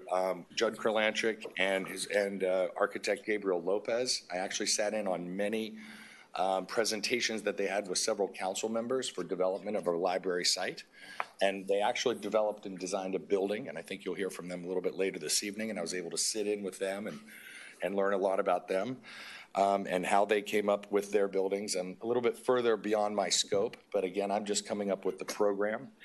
Of course, we referenced many different books that came through with library planning, all kind of still based on design, coming down through, but it wasn't really specific on what we need as a community. So the Key Biscayne Public Library tour, of course, you toured that particular site at 299 Crandon Boulevard. And touring that particular facility, that facility is about 7,200 square feet. It's on a 50,000 square foot lot. It sounds enormous. You walk through there, it's a very, very pleasant place until you get to the building itself. And I think it's underutilized in and of itself, but it was still information that we needed to have. So without further ado, what I've done is, what we've done with my team is we have developed a program, and we went about this two different ways. The Florida Library Association bases the overall size or the recommended size for a library to be based off of population. The current population of, what they do is they try to do it by these five particular points. The size of your actual collection, the population that it serves, programs and services offered in that facility, furnishings and fixtures and equipment to be housed, an estimated or actual number of people coming into the facility throughout the year. One of the things that they're heavy populated on is basing the square footage of the building. The overall square footage of the building is on the population. Let's go right to it. Key Biscayne's population today is 13,200 people.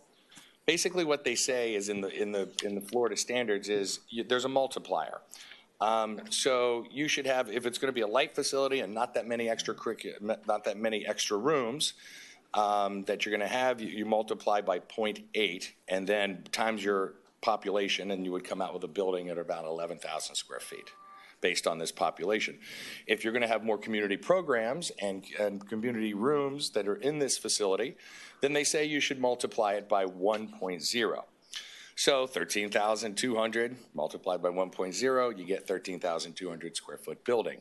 They also say, which is insightful, that you have to anticipate for 20 years of growth.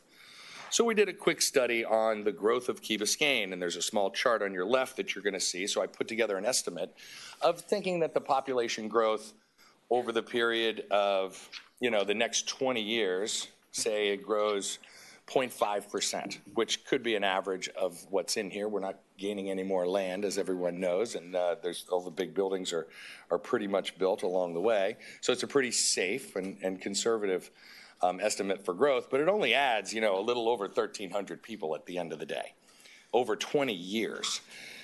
So together with the Florida Library Association and working with the librarian in North Miami, they actually came out with a building based on our population and our needs that the building square footage should be about 15,000 square feet.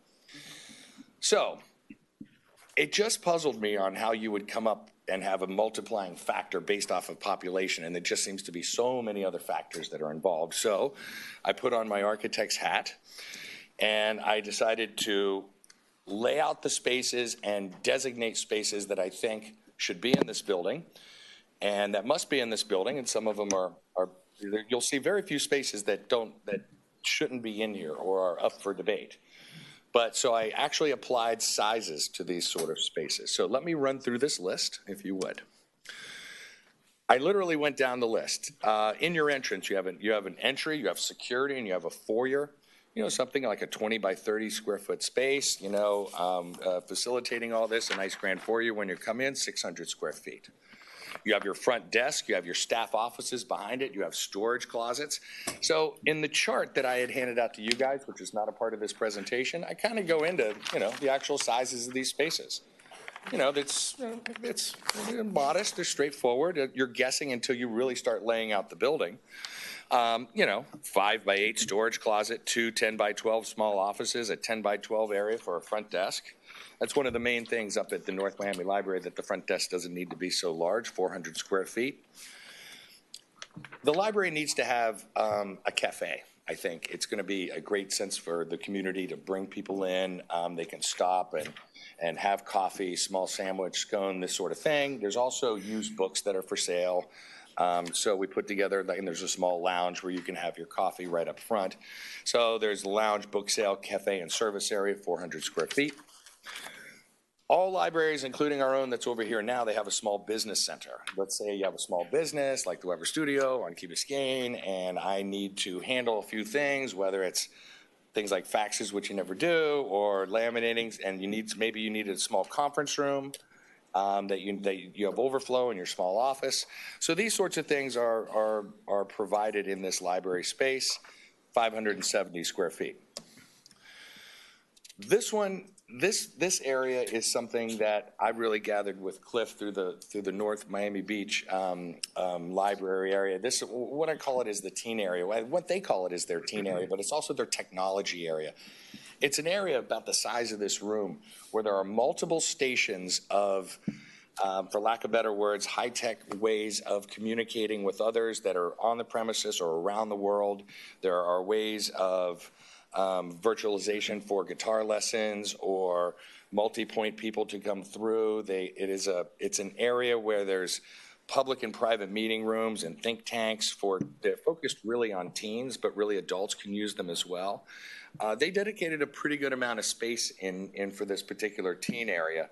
So a 30 by 40 space, there's 2 10 by 10 small offices, a think tank 15 by 15. These aren't extraordinary spaces, but 1,625 square feet dedicated to this area.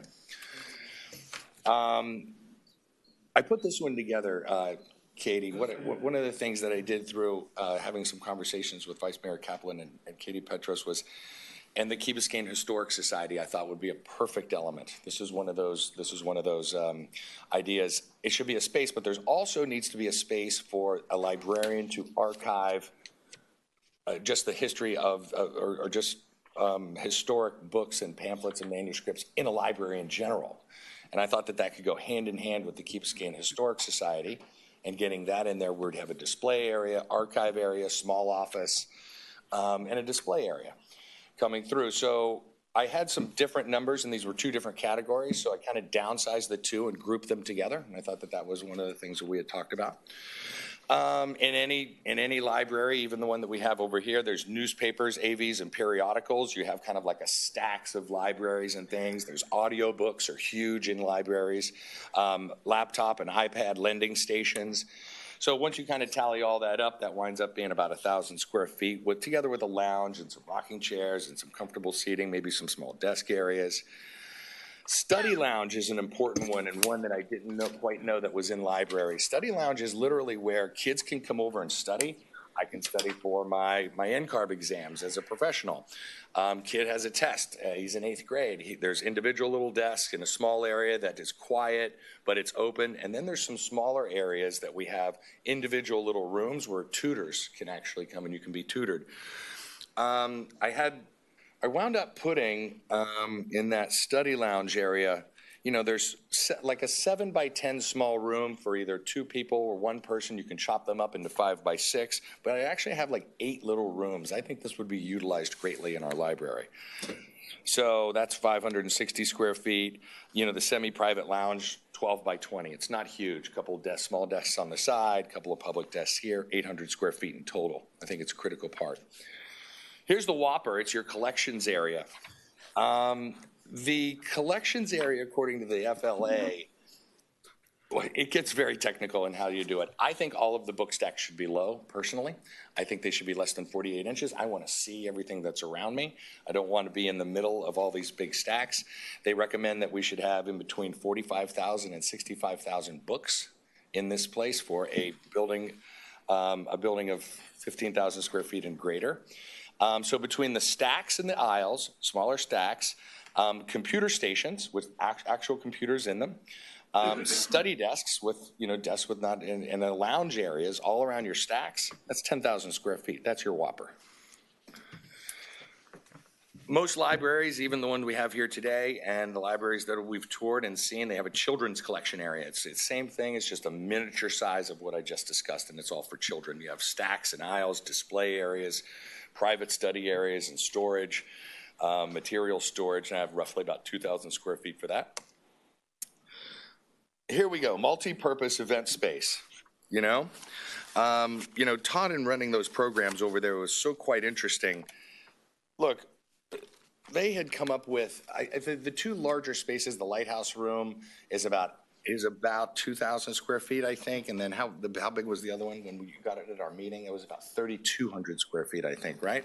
I have that note here somewhere. Regardless, there are 2 multi-purpose event spaces over at the community center. I thought we should have 1. This is a space that we can roll in temporary walls. It can be divided by 3. It could hold a larger event.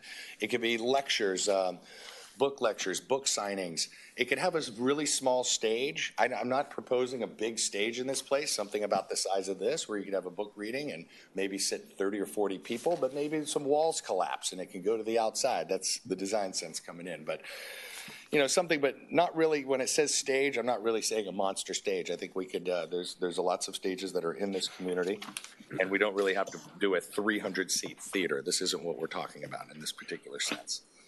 So the multi-purpose space, lots and lots of things. Again, just going back over robotics and coding, maker and engineering. Do you bring in the music and performing arts and guitar, choir, dance, Broadway musicals, chess academy? There's all of these things that I highlighted over there that at the community center, science and art, marine biology. There's all these sorts of things that could be a part of this multi-use purpose space. So we've dedicated almost 2,000 square feet to that. The staff area.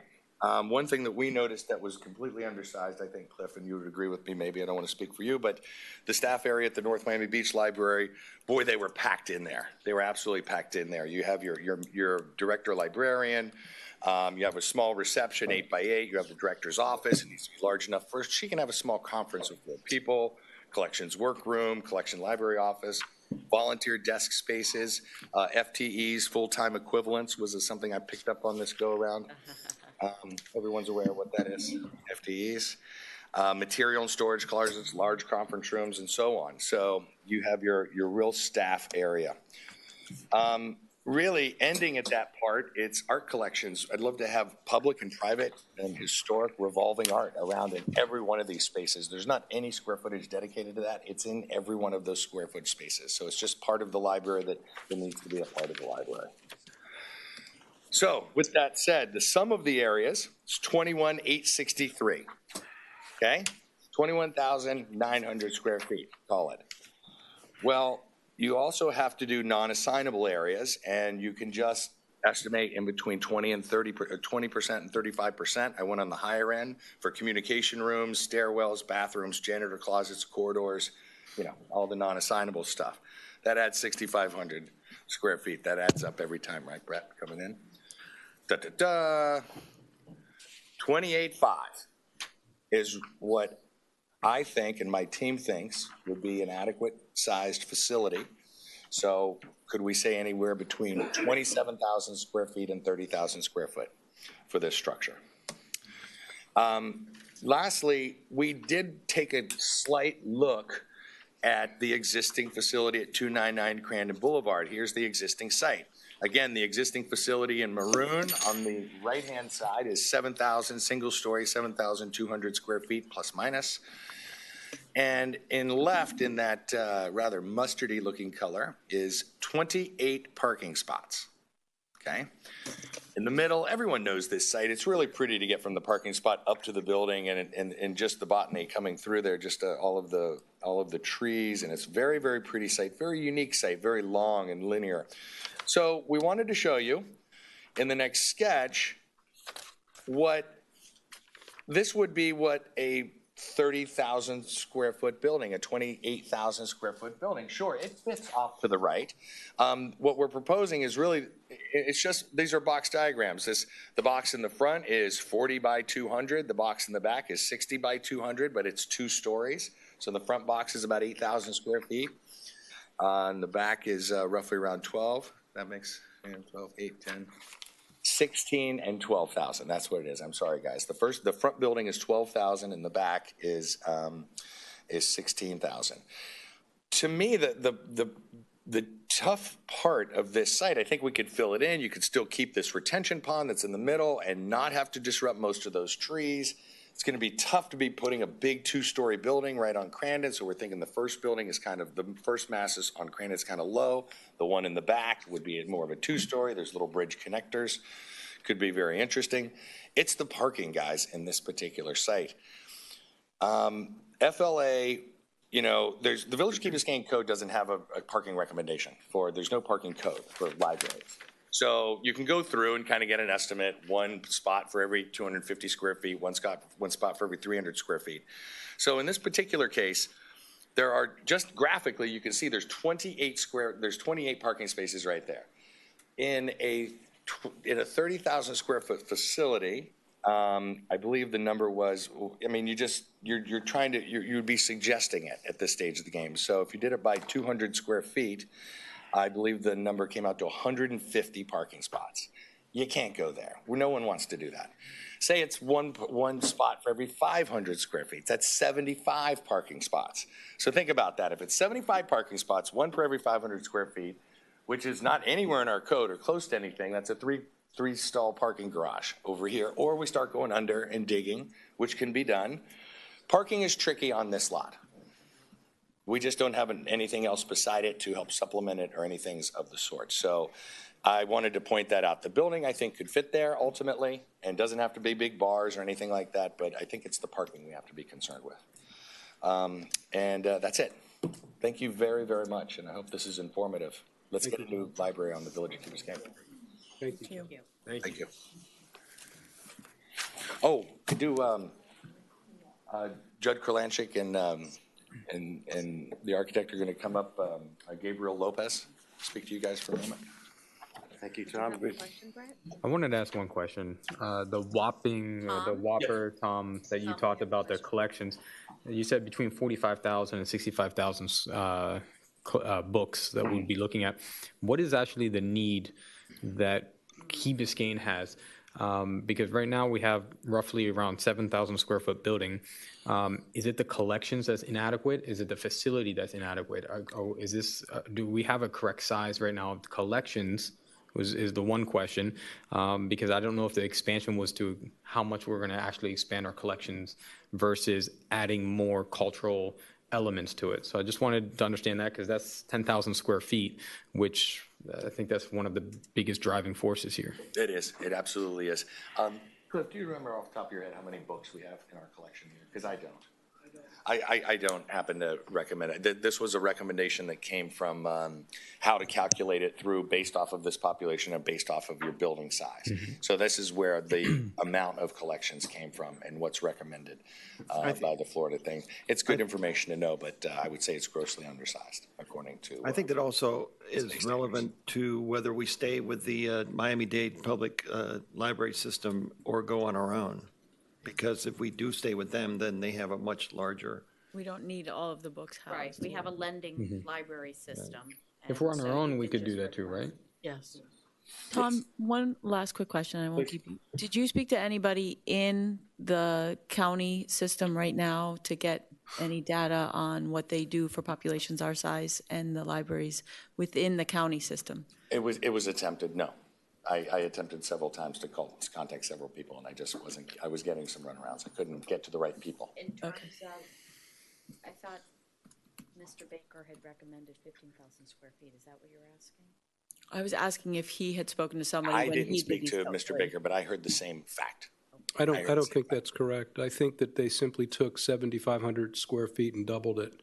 It wasn't really a recommendation. That was their initial presentation on what a building could look like. When I met with him, he made a representation that that was the right size for our population. We had lots of discussions. I don't think that's correct. Because it didn't take into account any of the programming stuff that you just went through. And it did, and that was still, and they It didn't. It had a reading room, it had a rack room, and it had no cafe. Okay, well, let's discuss that after this when we hear the other presentation. I just wanted to know if you had gotten input on your presentation. Two quick little tidbits that I really wanted to make sure that the North Miami Beach Library is 24,000 square foot facility. They are busting out at the seams. It just doesn't seem to be in relationship to their population, which is quite larger than ours. Sanibel over on the West Coast. They have a population of 7,500 people. They just completed a monster expansion to theirs, and they have a 30,000 square foot facility. And what is their community center like? I'm not sure. Because if they don't have a community center, that makes sense. Yeah. So we need to compare apples to apples. I have to make one comment about this, and it is something we need to discuss later. And I don't really care what Ray Baker or anybody else says it should be. We need to figure out what this community wants and what it needs to be to satisfy the needs of our community, and then we can figure out the size. I agree, and I think we should use the data that we got in the survey. But I think all these people have valid thoughts because they're within a system doing the library system. So But we may very well want to use our facility, whatever it is, in a different way than a typical library is used. We may want to incorporate other things than a typical library incorporates. So this doesn't necessarily have to just be a single-purpose building with books in it. It can be many, many things, and I think that we've heard from the residents of this community that we have needs for several things in addition to a library. A small playhouse, for example, is something that just keeps coming up over and over again. And things that we might want to do if we're going to undertake. I just keep coming back to the community center. We built that thing way too small to start with, and we keep scrambling and scrambling to make it what the community needs, and we're never going to really catch up with it. If we go forward with a project like this, I don't want to make the same mistake twice. That's all. Okay. Tom, can I just ask you about the population growth projections? Did you look at how many of our current condos are part year and think about them turning to full-time residents? To a point. The study didn't go that far. Okay. I just wanted to get a general understanding of a projection over 20 years. It is interesting, like to say that your community over the next 20 years is only going to grow by 1,500 people. I think, these are just the multipliers based off of the facts that I'm looking at the charts of growth. I would think that that's a little small, but even at that stage of the game, if you're going by their multiplier, then you're still only getting about it. Let's say it grows 5,000 people, 6,000 people, then you're still only at to me, a grossly undersized building for this community, the way that they're trying to calculate, in my opinion. So I kind of just shied away from the whole system and just kind of went to how big are these spaces and why do they need to be there? What are they? And then the numbers just became what they are. Thank you. We do have the demographic information in our new survey, by the way. So. Thank you for your work, Tom. Yes, thank you. Thank you all. Thank you. Mayor, I believe that Councilmember Moss made a motion to extend for 8 for the ordinances, so it might be another time to. How long do we need for the other presentation? 10 minutes? 10, 15 minutes.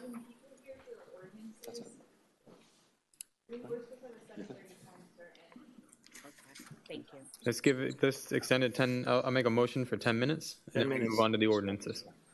Second it. All those in favor? Aye. Motion carries. Judd, 10 minutes. Thank you very much. I will speak quickly. Mayor and council, Madam Mayor, congratulations. City Attorney, Village Clerk.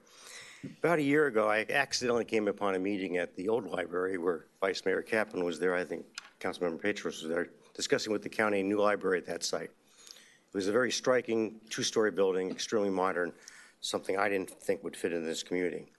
About 6 months ago, while riding my bike, I came across another meeting of the council at a Sunshine meeting, and there was discussion regarding a library at 530 Crandon, the existing library site, and at the entry block.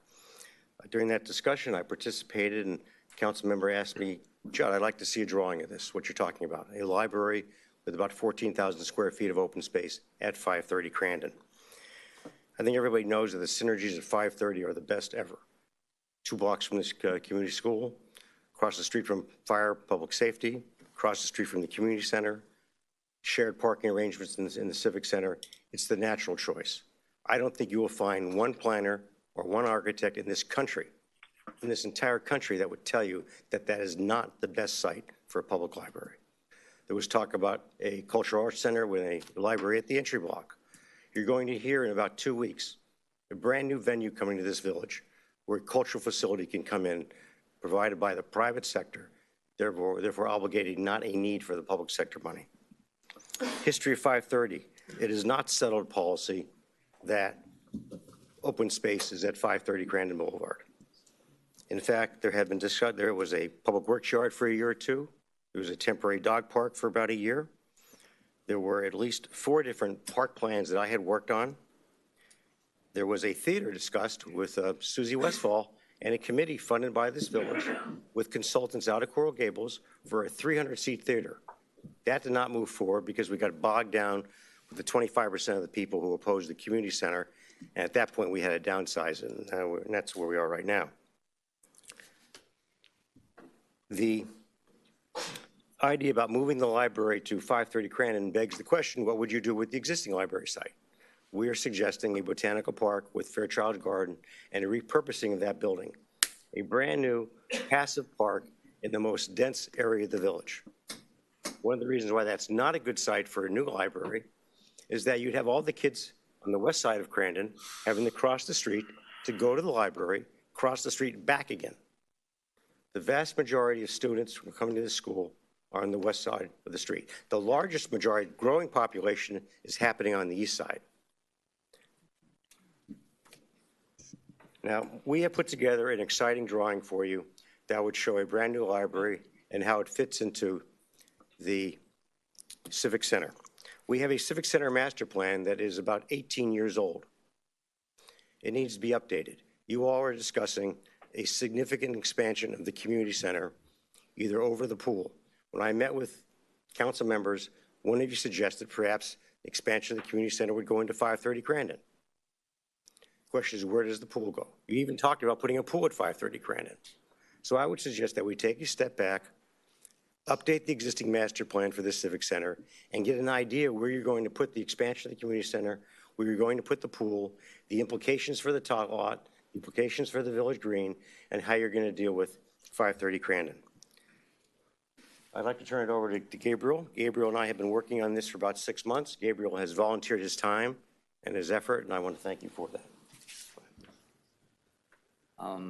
Okay. Hi, my name is Gabriel Lopez with offices in 2100 Colorway. Okay. Well, I guess I can go through that because you already know that. I mean, those are the 3 possible sites for the library. Okay, so this is a proposal, usually when you are deciding where to put a building, you start thinking, what if, what if, what if? So we are giving you something that you can like or dislike, but it's something like to show possibilities. So we place the building, as you can see there, with the mass of the building to Crandom and to McIntyre. So we left a part of the building which will be like a green area in order to keep the existing green area, something of the green area in connection to the community center. So, based on all the calculations that Cliff and Jot have for the library needed in Key Biscayne, we came up with a 30,000 square feet building. And we did it in a way so that we can take advantage of some of the green area. So we did it in the first floor, 12,000 square feet of enclosed area, leaving something for green, for entrances, and for a green area in the back in connection to the community center. And in the second floor, we were planning to give a 5,000 square feet enclosed area and an open area to connect with the green area that we are proposing. And in the third floor, an extra 8,300 enclosed area. That gives us 30,000 square feet. Okay, here is a section. Since this is something to open possibilities, it will have parking. Doesn't have to have parking, but I mean, since we have to raise the building, we gain some feet, like about 4 feet, and then we can do the same as the community center and have some parking underneath. And then we have 3 levels. And we get to the required height of 35 feet. So this is a possibility of the front that goes to Crandom, and we made the building in that way so we can be contextual and also bring some modernity to the proposal. And we open up so we can create like views to the existing area so people can still see what there was there, but have some other things playing around. So we have an entrance plaza, which is this, and we have an open area on a second floor, which kind of ties to a green area, to a stepping green area that we have in the back. That will be a further view. This is facing that urban art that you have, which, I mean, I didn't know it existed until Joe told me about it. So that like oval division of the street is a piece of art. So I thought that it was very nice that the new building connect to that with a glass facade, and also kind of give the possibility of use the surrounding walkway, which is shaded and with the louvers, to kind of give some relationship to that area. This is part of the stepping green terraces. This will be the highest level that connects to that open area that overlooks Crandom. And this will be the lower area, green area, that connects to the community center. We also try to pick up some architectural features like vertical windows, that siding to be contextual with the existing buildings. This is a further view, and this is like an axonometric to show you the layout. We were thinking that the roof could also be used as a green area, as little pockets for you to go and read a book. And just for you to give some sense of the space, we place a basketball court, which is a normal size for it. And again, this is for you to decide because it's like not to imagine something that could be done. Thank you very much.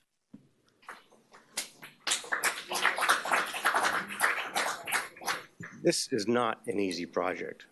The village has a history of doing not easy projects.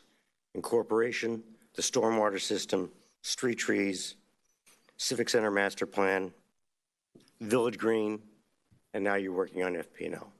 It involves what do you do with the existing site? How do you deal with the deed restriction on the existing site? What role Key Colony might play in that? What role Fininvest may play in that, which may be the ultimate grantor that the village attorney would have to deal with? Who pays for this and who operates it? Vice Mayor Kaplan has gone a long way in working towards these objectives during the last couple of years. I hope that in some capacity he can continue with in that. This is going to take time. It's not going to take 6 months or a year. It's going to take 2 years. We present this to you as an informational piece only, knowing that there's a full range of public policy and discussions and workshops that have to move forward. At the same time, you've commissioned the work for construction documents for a passive park in that facility. I thought that may be ready today. I was mistaken. It may be ready in the fall. It may be ready later on. But I ask that when those documents come forward to you and when you get the preliminary plans for the community center, that you step back and put your master planning hat on and think about how do these pieces all fit together? Because we have one opportunity. We have one opportunity to do it right. And as Councilmember Gross says, we don't want to come back a second and a third time to fix the mistakes. We have learned from that. Thank you very much for your time. I appreciate it. Thank you for your time. Thank you.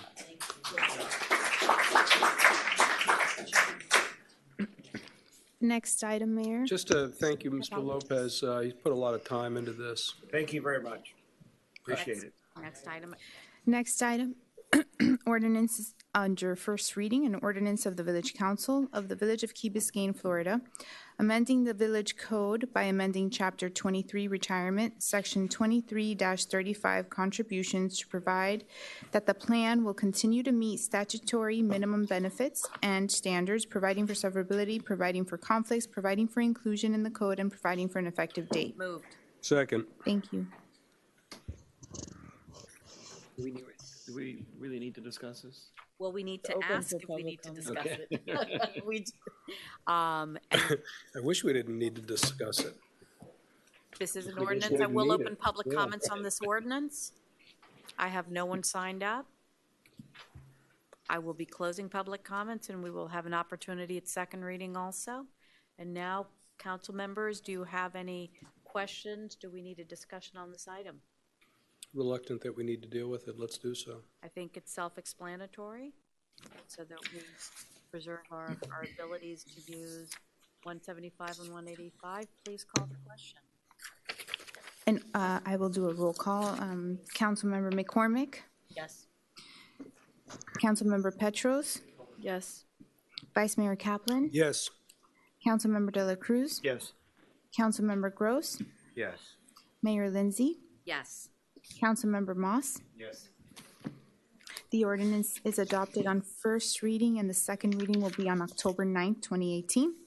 Next item. Can I just, for the record, can we put in that minimum standard right now is 2.0? Yes. Okay. So that we know what it is. If you can just add that. Thank you. Will do. Did we skip a consent agenda on purpose? Yeah. Because of the time certain. Time certain. Next item. That wasn't so certain. Yes, please. An ordinance on second reading, an ordinance of the Village of Key Biscayne, Florida, amending Chapter 7 Business Regulations of the Village Code of Ordinances to include Section 7-4 Prohibition on distribution, sale, or use of plastic straws, providing for severability, providing for inclusion in the code, providing for conflicts, and providing for an effective date. Move. Second. Thank you. So we have discussion first. Open public comments. I have no speakers signed up. Is there anyone who would like to speak to the straw ordinance? Closing public comments. Let's take a straw vote. Brett. Oh, that is great. My fan club. That wasn't so good. I have a couple comments here. Yes. I would like to make an amendment to it, because after I read this, it got a little bit unclear to me who were actually banning the straws, and who the policy actually affects. One of the first ones is in the 1, 2, 3, 4, 5, 6 whereas down. We say businesses located within the village, but when we go into the code, it doesn't state businesses, it states it as commercial establishments. I think we should strike that and add that in. The next is when we go into the code. You mean the body of the ordinance itself doesn't use the word businesses? Does not use it. It uses commercial establishments. So I think we should be consistent with what's in our ordinance, which is what is in the actual ordinance. In the actual ordinance, what I saw here is that we start talking about finding individuals and businesses. And, you know, I could not figure out how we're going to go about this, because if I go to a restaurant and they served me a drink with a plastic straw, I would be breaking the law. And if I did not know the law, I could be fined $25. I don't think we should put the burden on the individual. I think we should put this code to the business, to the commercial establishments. I'm pretty sure that, I mean, I'm going to speculate that the commercial establishments probably are 95% of the issue. And if we do that for the commercial establishments, that would pretty much solve what we need to solve. But I don't think we should be going out and finding individuals who are walking along the street with plastic straw in their cup. A lot of people may not even know about this code. So I would like to make the amendment to remove the $25 for individuals and keep it as $250 for each violator. And the violator, we're looking at commercial establishments. And I think that's it. Well, then I think we also should do the look at. second one too. Yeah, second one also. I'm sorry, the second as well, the same thing. And also then maybe talk about looking at the use of the word used. That if you're not going to be enforcing individuals using, maybe you just change the language. So 7-4B1. Distribution. Should be sold or distributed and get rid of used. That's fine. And we should do that in the 6 whereas as well, where we put by prohibiting the sale or use, or Even the title. by prohibiting the sale or distribution of single-use plastic. So that's in the title of 7.4. Yes. The other thing I want to make sure that to clarify, we are also incorporating the grocers, right? Is this Winn-Dixie and other people who sell boxes of straws? Are we also banning that activity, not just in drinks? So I just want to make sure that's clear. I think we're banning that activity. Okay. Isn't that what the intent is? I think it's the intent, yeah. I think it's the effect. Maybe it's the intent, I'm not sure. The big thrust was the Sir Pizza and places that habitually hand out plastic straws without even thinking about it. And waterfront establishments too. Mm-hmm.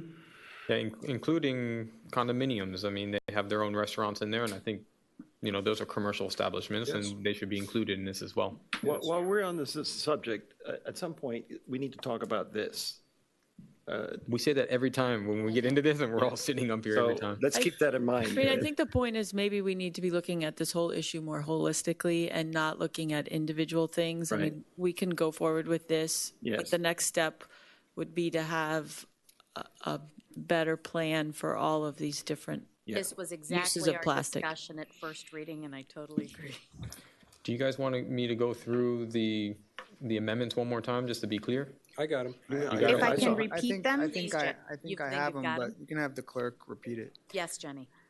So far, throughout the ordinance and the code, to replace business with commercial establishments. Then 7-4B1, remove the words be used, and also in the body of the ordinance, that would be the 4th whereas, also remove the word use. I would just say anywhere the word use, let's just Anywhere. replace it with Yes. distribution, and anywhere there's business, let's replace it with commercial establishments. Well, I think if I can, if you look at B1, it says a plastic straw should not be, and if you take out use, it would be sold or distributed Yep. in any, so I think. Just strike used. Used. Used, okay. There's one thing that bothers me about this. Maybe it doesn't bother anybody else. I'm totally in favor of anything that involves sustainability and eliminating plastics. And I think approaching this by prohibiting commercial vendors from using these is a good move. I'm not so sure I feel totally comfortable by including a Winn-Dixie, because basically what you're saying is an individual that wants to buy a plastic straw will now have to go over the bridge to buy it somewhere else because we're not allowing it to be sold in the same store here. I don't know, but there's something about that that seems to me that it may be going a little bit too far. But here, alternatives. I mean, what about plastic bags eventually? Well, isn't that where the plastic bags are mostly used at the Winn-Dixie? But that's not the same thing, because the plastic bags are used by Winn-Dixie to package groceries. People don't use them at home. They take those bags and throw them out. So you're against the banning of the use of it by an individual? There's something about that just seems to be going too far to me. Well, and I think this goes back to having a holistic discussion on where we think we should be regulating as a body and where we should be allowing individuals to have their independence in their choices. Exactly. And I think that starting with commercial limitations on things that pollute the environment is good, because the commercial institutions have alternatives. Maybe individuals do too, but I just don't like crossing the line, placing restrictions on what individuals can and can't do, or what they can and can't buy for their own personal consumption. It just bothers me. there's one, picking up on Gary's reaction, there's an incompatibility in effect, because if we're excluding from the effect of this cases where there's an infirmity or to provide a reasonable accommodation for a physical impairment of some sort, and you can't buy a straw, acquire it. There's an inconsistency there. The other way to look at it is the policy that drove this was a sincere desire to ban these things, full stop, and cause them to become extinct in use over time, quickly. So that is, that's the purpose. And interestingly, we've got a lot of businesses already implementing. They've taken the initiative. Not so much with bags, but yes, with straws. I still would think that even if we had an exception for the grocers to continue to sell it, from my observation of walking around, most of the straws I ever see used are from the restaurants. They're coming from the restaurants. I go home, I don't use straws. I drink out of the cups, and people who go to the beach and bring their drinks, rarely ever see them using straws. They drink out of the cups. I would think that whether we do it or not, I still think we're taking out 95% of the problem. That goes to exactly what I'm saying. I think we are taking on the huge majority of the plastic straw usage without saying to anyone that lives in this community, we won't let you buy it for your own use. They're just, because they can, by going to the Winn-Dixie across the bridge. So. And they may actually need it for reasons that we don't know. Exactly right. And it can't necessarily be a paper one. Exactly right. So I would like to draw the line right there. I think that this accomplishes a huge majority of what we're trying to accomplish without going that extra inch. I would like to ask our manager, as far as enforcement of the discussion that we're having, does this make it easier to enforce our ordinance, or are we creating more difficulty for you? Thank you. Through the chair. We did speak about enforceability of the ordinance, and on the first pass when I read this, I thought that it would be a bit challenging on the enforcement with the individuals, especially on the beach. We currently don't have the systems in place to be able to track an individual violator that's not tied to a parcel.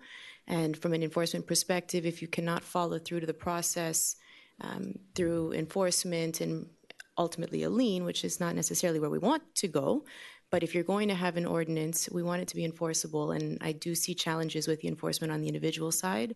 With regard to, if I may, the medical exemption as well, I spoke with most of you about this issue as well. There's a bit of a challenge, I think, with the enforceability there. But I think that there are times when it's appropriate to bring forward legislation where you know that you might have some challenges initially to enforce, but you are caring for a population that has expressed that the technologies may not be there to be able to meet their needs. So these changes we're proposing would actually make things a little bit easier than what is currently sitting here? Yes. Okay. I'm thinking it's the opposite. What I didn't remember to say is that there are paper straws. Yes. So the ability to accommodate the physical impairment, if you can buy a paper straw at Winn-Dixie, all's good. Or a That metal may straw. not be an issue. That may not be true, though, Frank. If somebody has lockjaw or something that puts additional pressure on a straw, I don't know for sure. But there may be times where a paper straw is not going to work. Well, I had trouble theorizing about that the last time. I suppose anything's possible. I can't think of a case, but I'd be inclined to ban it all. Me too. And allow people to purchase paper straws at Winn-Dixie and follow through with this policy. And I think the reason I think it's the opposite on enforcement is if there are any plastic straws in the community, the question arises where they came from.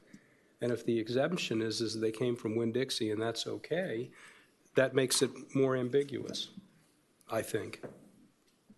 So that's, I'm sensitive to what you say, but I think there's another product to accommodate the exceptions. And I just can't think of why paper versus plastic would really matter. Are you suggesting we put the individual back also? No. I think Brett's comments are good. Do we want to take a vote on whether we want to add the exception to the original amendment? Because I'm not sure if we have consensus up here, if that's the direction we want to go into. We can do whatever. We need to get to a decision. I'm prepared to vote to ban plastic right now. And if that's not the way the vote will go, then we'll have an exception at Winn-Dixie. Is there a way to pass the amendment, the first amendment, to get that in, and then we go with the second amendment and see if that passes, and then we... Yeah, you can make a motion on your amendments only, and not on the whole ordinance as a whole. Well, I already made a motion on the amendments. I made a motion second, and we can vote on that first amendment, and we can then open it up for discussion if there's another amendment. But if we what are you suggesting that we vote on the amendments? Only the amendments, not the ordinance. Because we won't, by effect, we won't be adopting the ordinance and then have to... Just the amendments to add them into the ordinance. Let's do my amendment first before we move on to Gary's. I gotta make one comment here, and I think it goes to what Katie was talking about before. I mean, I'm envisioning, so you go to a restaurant and they serve you a drink in a plastic cup with a plastic top on it, and you stick a paper straw into it. What the hell have we accomplished? Well, paper degrades. I think. But we have other issues. That's Katie's point about being more holistic. But the bigger issue, Councilmember Gross, is that type of regulation is preempted. So this is not within that preemption. That goes back to the plastic bags preemption, and it's a container preemption, and that hopefully soon the village will be able to do that, because Coral Gables was successful at the trial court level to render the preemption unconstitutional.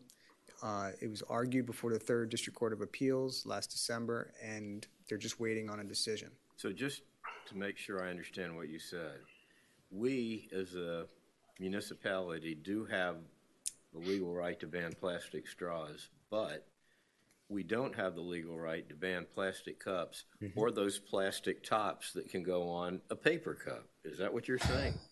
The containers, the cups would probably fall into the containers. The top, I don't know, I'd have to really go back and look at it more closely. But the preemption is for auxiliary containers, wrappings, and plastic bags. So it's crazy. You know, So they can But soon plastic they wrap will- the paper Well, then straws let's at add the tops 7-Eleven. to it. So, But soon they'll probably add straws to it. That's why we should. well, and that's what happened with the styrofoam. So if you recall, the village took a proactive step and prohibited styrofoam. The legislature then preempted it, but grandfathered in the village's ordinance, and that's what prompted the Coral Gables to sue in part, because their ordinance was not grandfathered in. But I have a feeling that we're going to be revisiting everything very soon, because I think that the appellate court is about to give a decision on the Coral Gables. It was argued 8 months ago, so I mean, it's So why don't we get hopefully on with coming this, soon. and then hopefully we'll be able to do what we really want to do soon. And we've had so many policy discussions on where we want to go as a community. Up here from the dais, we also have, a community that is behind us and would understand that a full ban. I think also, Gary, for as much as the straws are obviously a small fraction of the problem of single-use plastic, it is, at least in my observation, for whatever it's worth, it's what I see get washing into the water. For whatever reason, they're the things that, it's not that big, people don't pick it up. They're littered around on the ground and they wash into the water. So it will help. No, I will. I realize that. And I was just raising a point that I'm not totally comfortable with, but I guess I can get over it for the greater good. So let's call Brett's motion first. These are the two amendments. A voice vote, is that okay? Or No, we're only doing one amendment, right? well, you have It's two the minor amendments. commercial enterprises. Correct, and the use. Yes, Correct. and the individuals as well. Individuals. And moving that to violator. All those in favor? Aye. Aye. Opposed? Motion carries. I move to adopt this ordinance as written without an exclusion, as amended. Second. Roll call. Councilmember Petros? I'm sorry, I'm not clear.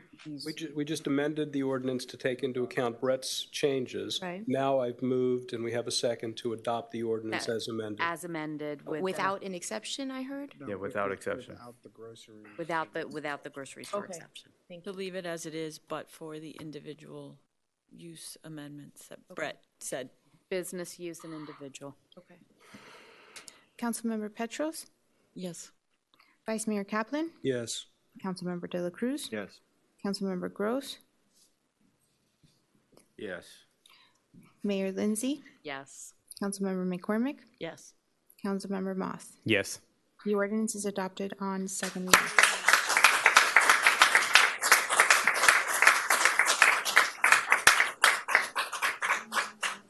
Let's take a community satisfaction survey right now. Thank you all for staying till the bitter end. Thank you. Well, for them. Mayor, if I may, Will be bitter.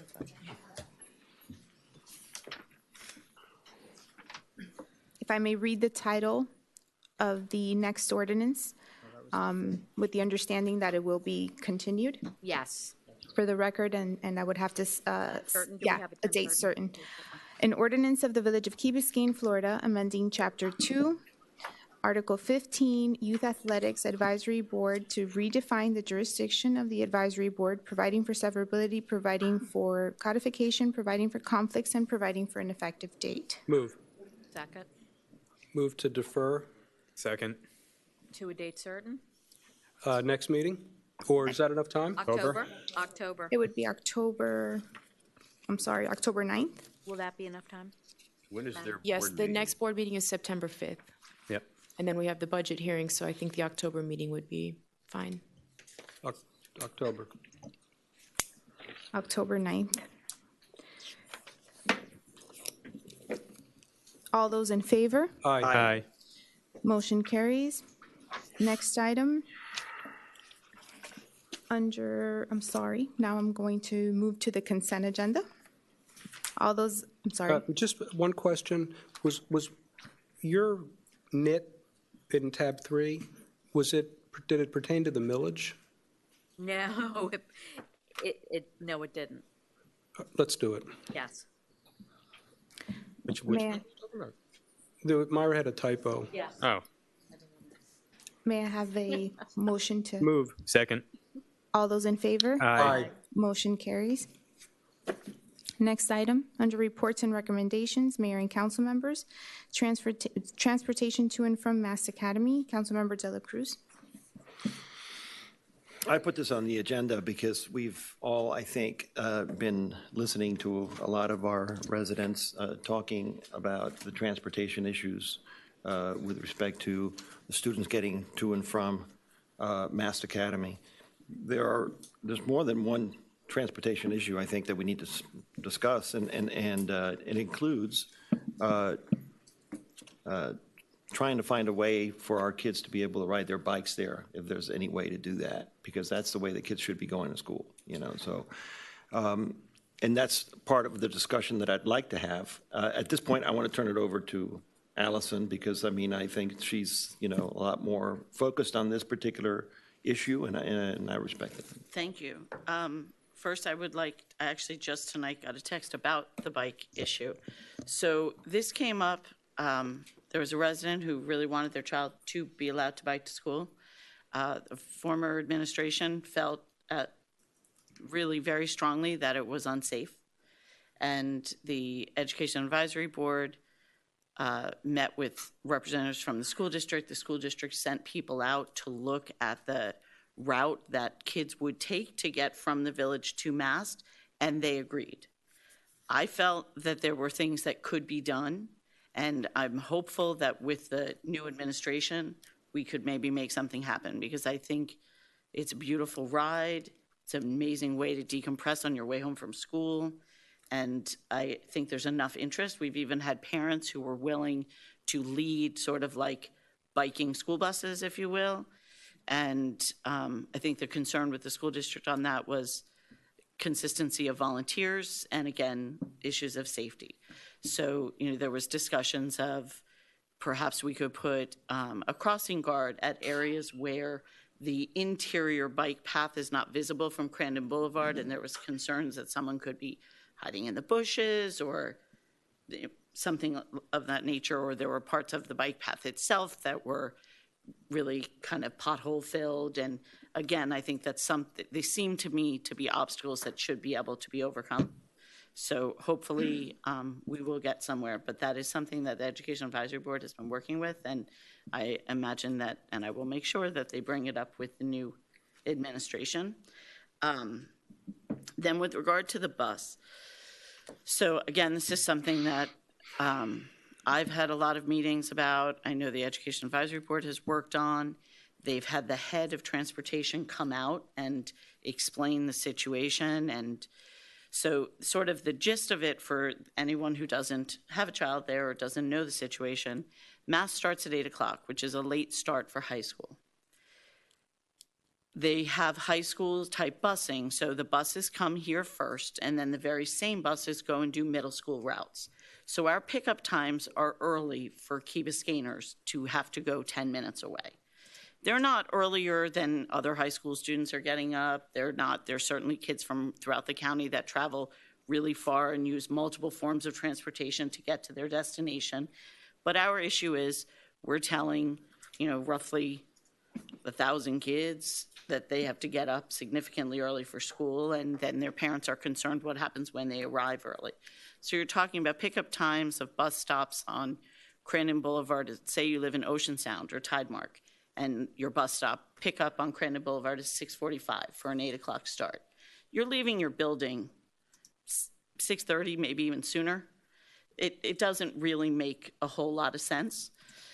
So what parents do is they carpool, which is certainly better than everyone individually driving, but we've then, as a village, created a situation where we took a terrible traffic situation before Mass was open and have just made it worse. The first day of school, where lots of people do like to take their own child to school individually, the drop-off line was backed up to the Bearcut Bridge. So it's clearly a problem.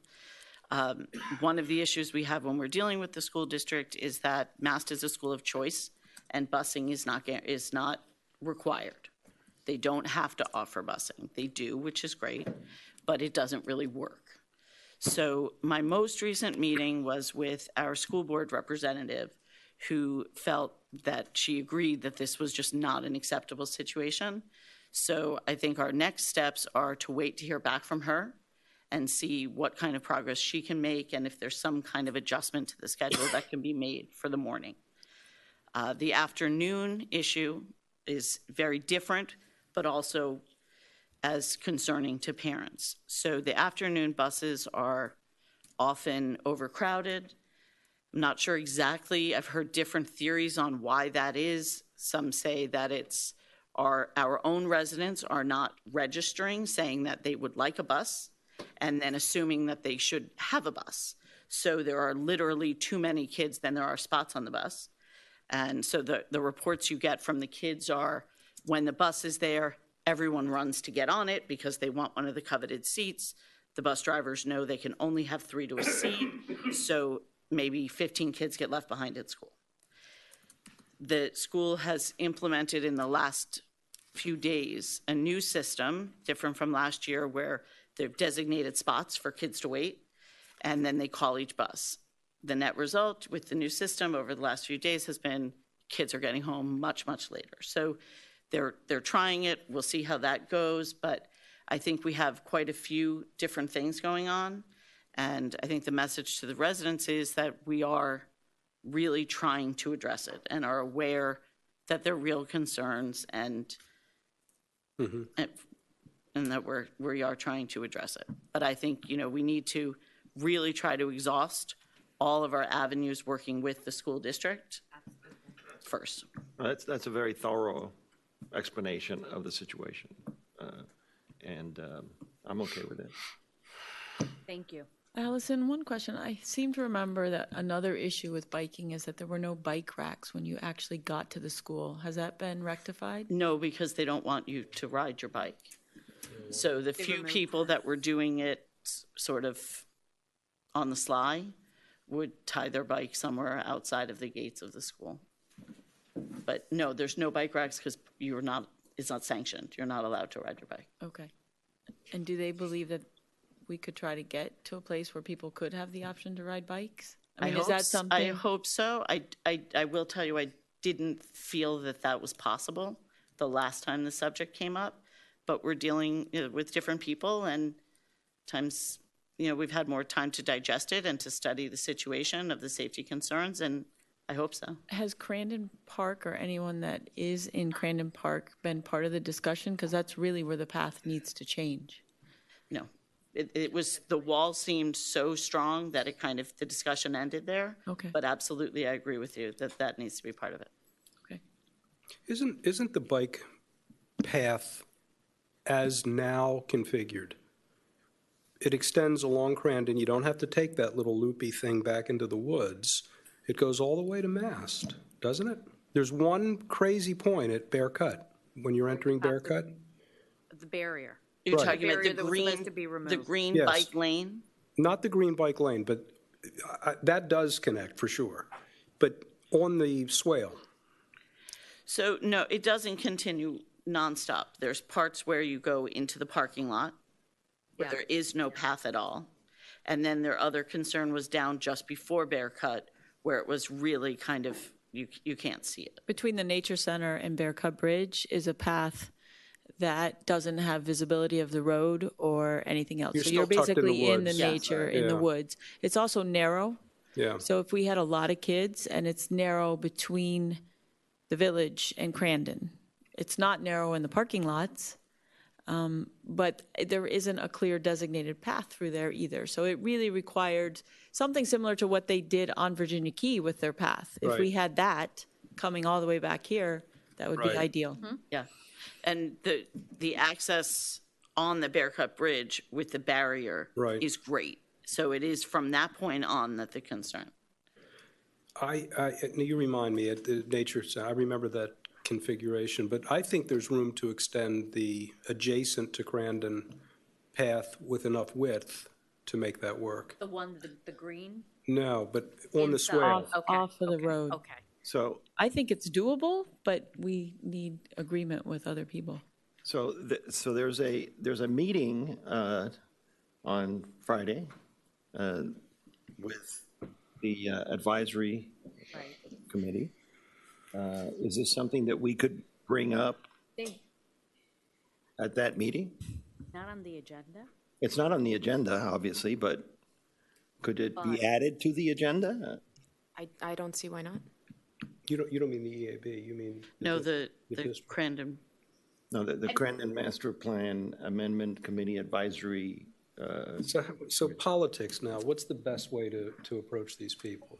You have to do it that way. Well, There's no other way to do it. With the bike path, that's part of That's their part of mission the and master plan. I mean, it's dangerous. But I it do needs wonder maintenance, if it's but- worth waiting for their next one to get everyone else buy-in and all ducks in a row. How They're long once we've a been year. waiting for this one? The school comes in, Well, the school, everybody the comes county. You know how long we've been waiting for this Oh, really? particular meeting? When was it that you asked for? There's an item on this particular agenda that is no longer even, It's obsolete. Okay. Well, so maybe we scramble in the next 4 days if we can get on the agenda. if we can. I would think that we'd want to, bring that up and discuss Allison? it, because this is the advisory committee. This is not, they're not going to make a decision on the master plan. This is an advisory committee to the master plan amendment board. Well, we could should certainly go for take it. their temperature. We should go for it, if we can do it. 2 quick questions. Are the buses empty in the morning because they're so early? Yes, and a few months into school, most of them stop coming because no one rides them. And does middle school start at 8 a.m. The also? whole school starts at the same time. Has there been any discussion of staggering that start? Not that I've heard of. Okay. And I think from a That would different be point of difficult view, of it's kids also, having different start knowing what we know about how high school students learn, 8 o'clock is way better than 7:20 like other schools, and I'd hate to see it. I'd love them to start even later, But you got issues also of other students from all over the Dade County coming into Mass as well. Yep, that's right. Okay. Next item, lobbyist registration procedures and best practices. Mayor Lindsay. Sure. This came up as actually a meeting that we had with our school board rep and a discussion that we had with some people, an individual that needed to discuss a plan and a program that was being instituted. And it was interesting how she approached the lobby registration and explained it and followed what the law is. And to me, it was a benchmark and a best practice. I think it's something that we don't quite do well because we're friends with everyone, but I do think that there are legal implications. So I just think in order to do things correctly, and I spoke to Chad about this, it may be a good idea to have a training, a very short training by, was it Robert Myers? Yes. To come in and explain just best practices, protocol, what we should be doing because we're bound by this. And possibly, Jenny, you and I spoke about an announcement in the beginning of every meeting so that people, use their best judgment and register if it's appropriate, but so that we are complying with the laws, because I think that we could do better. So with your, yes. Well, I was just going to ask, whose responsibility is it to be complying with this? Is it the lobbyist who's speaking? Is it us? I mean, who are we training? So well, I thought it was a lobbyist. It's the lobbyist responsibility, but also there is an obligation if you knowingly. That's the issue. If you have knowledge that that person is lobbying and they're not registered, you're supposed to report it. But I think it's more about really. I think it's kind of twofold. I think one is for Jenny and her office, also for the council to understand who is a lobbyist, who's not, and it's also for the public, because I think there is some concern too. So, I just offered that as a suggestion when the mayor told me this was on the agenda. It's really up to the council if you guys want to have this.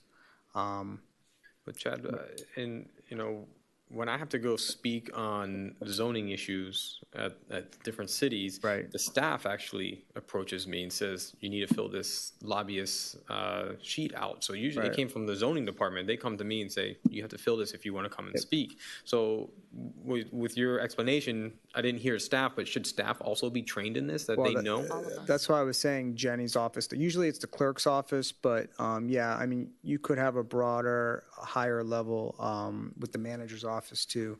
But it's interesting because as an architect, you bring it up, there is an exception for architects in certain circumstances that you don't have to register. So those are the types of things that, it would be useful probably for the public and the council to know, and definitely the clerk's office and probably the manager's office.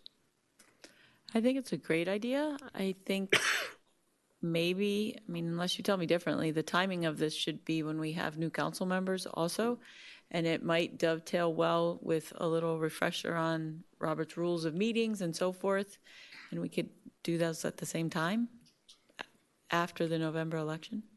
So November, December. That's my thought. I could use the training. I know that. It was interesting to me. It was just I just thought we can do better, and this, if there's an opportunity to learn and use best practices, why not? And there is confusion, and there's confusion on the part of the public. There's confusion on the part of individuals that approach us that are not sure. And it may be an ethical issue for them. And I think we do have a duty, if we're not sure, to just raise it. But I think we can also know then when we don't have to be so rigid either. It's just helpful to know the rules. Right, but you don't want to be put in a situation, where you didn't know and someone gets in trouble. But maybe the information should be on the public comments sheet where people can read it. It is. So it becomes their responsibility. If somebody comes here and lobbies, I don't know if they're lobbying until after they said something. But I think one, maybe to your point, Brett, and this might be a good example. If, say, you have a very large contract that you have out there, and that the village wants to approve this contract, and somebody comes up to you and starts, lobbying you, and you don't know that they were a registered lobbyist, then if there's another bidder finds out about that, they can file a protest or go to court. In our case, we don't have a protest procedure, and they could render the entire process void, and then the village, just wasted all this time going through this process, and you'd have to do it again. And that was the context in which I saw it. And it was just productive. It was a good policy. Yeah, I have nothing against it. I was just thinking of different ways that it could be done. That's like an example where, yes, it's incumbent on the person to register, but at the same time, if the village is going through 3 months of, evaluating a company for something, and then all of a sudden, there's a misstep like that, if that could be avoided. Okay. So. Is it? Set that up. Absolutely. Robert rules, and we can do the Robert rules if it's the consensus of council for the new council members. Oh, absolutely. And then we can do the lobbyist registration for existing and future. And I'm assuming then the new members only would take that training. Thank you.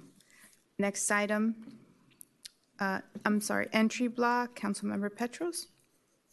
Okay, I really brought this up. It's not, we will have to have a further discussion, but we had a letter to us in May with a formal offer to purchase this land.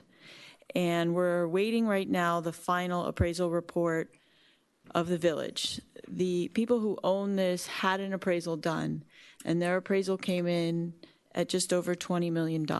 And they made an offer to us if we wanted to purchase this for $17.1 million.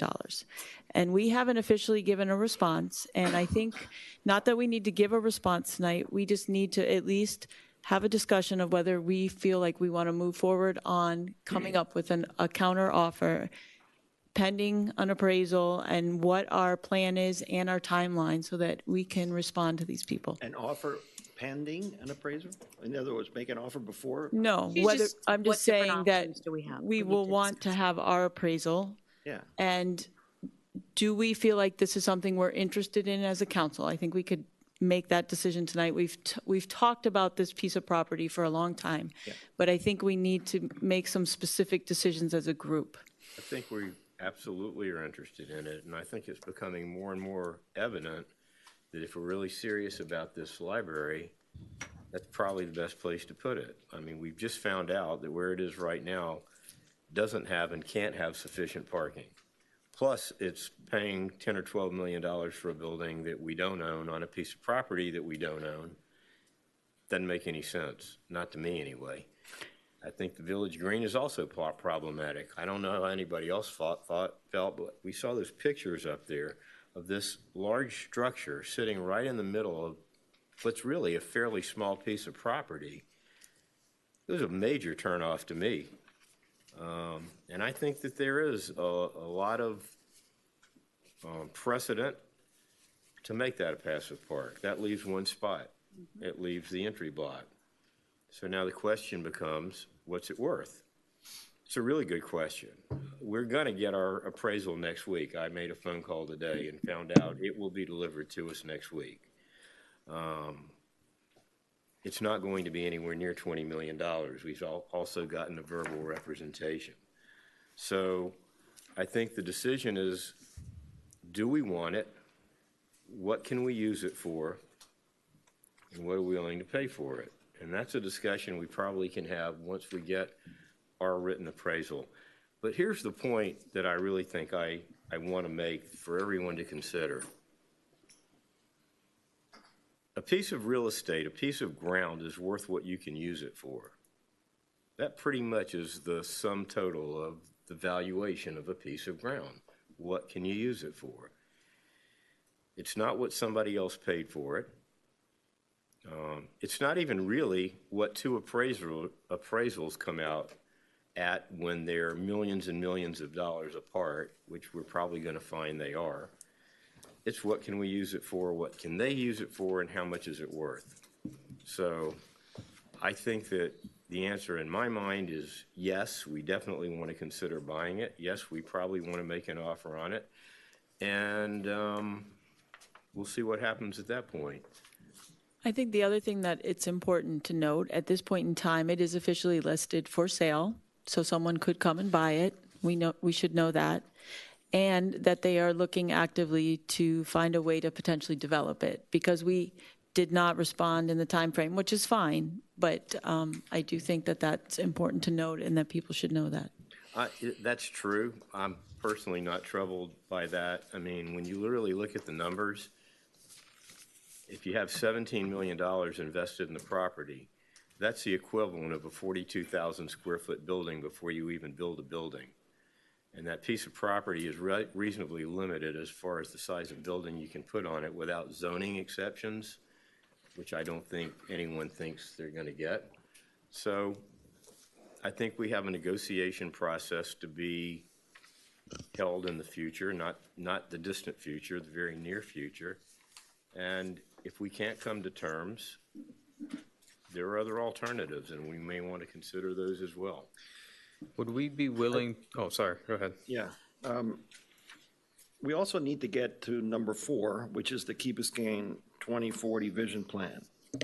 Agreed. Because we talk about a lot of projects up here, and we need to determine how many of those projects we can actually do at once, okay?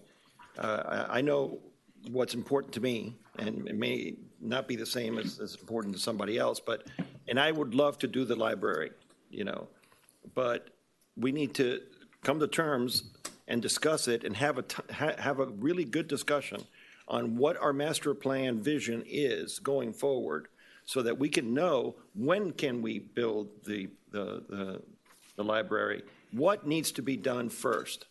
I can tell you 2 or 3 things that I think need to be done like as soon as possible. And then, so we can plan it, so we can decide, how can we finance this? We have the Bear Cut Bridge, which, Miami-Dade County has to be pushed to do something about, which they're going to come to us, and it's going to be a major hurdle for us. There's a lot of things on our plate that we need to really discuss and make sure that we can handle everything and put it in a, in a plan so that we know when we can attack. Doing the library is something that I think we should definitely do. Does it have to be done today, next year, or the year after that, before we do these other things that we're looking at? Maybe not. Maybe we wait on that a little bit, and that's. I don't disagree with your thought. I think the point is you're probably correct, and there's no pressing need, but we aren't going to have an infinite amount of time to make a decision on that property. No. The property is. That's a different story. The property's a different story. The property's a different story. Yeah. And I was going to say, I agree with you. I think we should proceed on trying to find a common term on buying that property. I don't necessarily agree that's the best place for the library. That's a different discussion. But that doesn't keep me from wanting to move forward on looking to purchase that piece of property. Agreed. Yeah. So if you were looking for consensus, you have mine. I want to be the buyer of that property, one way or the other. Do we want to set a time frame by which we would be able to present an offer? So one thing I'd like to suggest by way of just clarification or information, I think we did respond to their offer by saying that we wouldn't respond in the time that they allotted. And we also responded in our informal way by continuing discussions on trying to bridge the valuation. Not so much gap, but expectation, pretty much along the lines that Gary was speaking to. What's the property worth? So those communications occurred over the summer. They became interrupted when summer break ensued. I don't think that we're not going to have the ability to get to a deal probably without an appraisal, but at the same time, I don't think an appraisal is all that meaningful in continuing a negotiation. I feel like I have a sense, I think we all have a sense of where we think an appropriate valuation lies for our purposes without even needing to identify with specificity what that purpose ultimately needs to be. I think an appraisal will tell me the answer to that question. I'd like to put this back on the October 9th meeting because I think deadlines are good. Yes, Brett. I was actually thinking that if we're going to get the appraisal coming up, we should also think about maybe having a meeting where we just talk about this.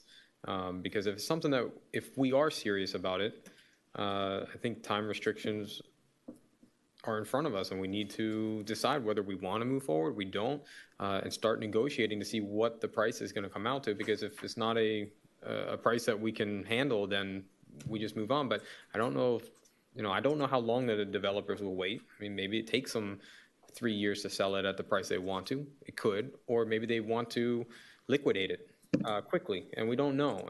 But I think that we need to get, serious. And if we need to have a special meeting, I think we should entertain possibly doing that if we need to. I agree. We can each communicate individually with our attorney, but we can also think of doing a special meeting in mid-September. That would we are in needed. fact, Let's see if where needed, we are. if we are in fact, if we get the appraisal next week, which was, I know it's. What day are you planning on? What day is your I would say debate? No, I'm out in September, and I'm coming back for our budget meeting. Oh, you're going to travel? Yes. Okay, I thought you meant that you were just booked every night doing things. Okay, which is possible with what you've undertaken.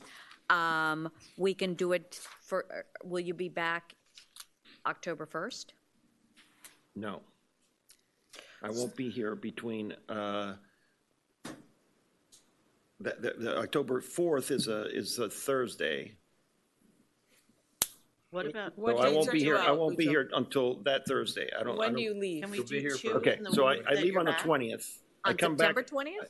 on September 20th. Oh, I come back on on Monday late, which is the 23rd, 24th. and then I leave again on Thursday morning. We could do Wednesday. I suggest we do it the day after the second budget hearing, because So on the we'll all be here 26th. for those days. We could do it, or we can do it September 18th. I won't be here then. Okay. September, The day after the The budget. 26th, Wednesday. the 26th is fine. Let's do that. Be Wait. here the 26th? Yeah, he just said he would. I'm not going to be here the 26th. What about the 24th? Monday? No, I'll I be won't be here. Oh, you won't. What time do you I'm get coming in on back. Tuesday? No, I get here Monday night. So okay, what about, I'll be here Tuesday, Wednesday, Thursday. You want to do 2 meetings on Tuesday? One during the day? I'm sorry? yeah, we can do one meeting, we can do a 5 Yeah. o'clock or 5 o'clock? Yeah, why not? Do a meeting followed by the budget hearing. That'll be such a great day. We can do that. We can do it. Let's The do it. budget, Let's do it. the budget hearing day, yes. We'll know if we have to change the budget or not. Call it Marathon Day. That's right. Yeah. There you Planning go. accordingly, right? Absolutely. Last The minute meeting- minor purchases. Just to clarify, the meeting will take place before the second budget hearing, Correct. So On the Sep- 25th. 5th. So at 5? 5 o'clock? 5 o'clock. From 5 to 7? Or because of advertising for the budget, I need to know exactly at what time. Are we starting our budget meetings at 7 or at 6? We would be starting, normally, all our meetings start at 6, and the exception would be if there's a special council meeting or there's an executive session. I don't know if you need more than an hour. I think we should do an hour because I think we need to start at 6 for our budget Sounds good. meeting. Perfect. So 5 to 6 is an hour meeting. This is a subject we could talk about for 100 hours, but we could also. Yeah, but Discipline ourselves, We could- give exactly. ourselves. We'll be repeating ourselves I love that we're after suddenly gonna 45 have The point to- is, if we have 1 hour, we'll get it done in an hour. And, you know, As long as you don't talk. we may all get cut off, but we'll be efficient, right? I'll send out the invitations. Thank you. Okay, so what day then? The 25th. The 25th at 5 o'clock. The 25th is that same Second budget hearing. Tuesday, right? Yes, Correct. we'll be here. So our first budget hearing starts at 6 also? Yes. All meetings start at 6. The exception would be if there's a special council meeting or an executive session. We got to update the website. Yes. Yes. Next item. Key Biscayne 2040 Vision Plan, Councilmember Moss. I think the manager has a time certain at 9. Do you want to go before me? And do your report, or you want to do it after? I can do it after. Okay.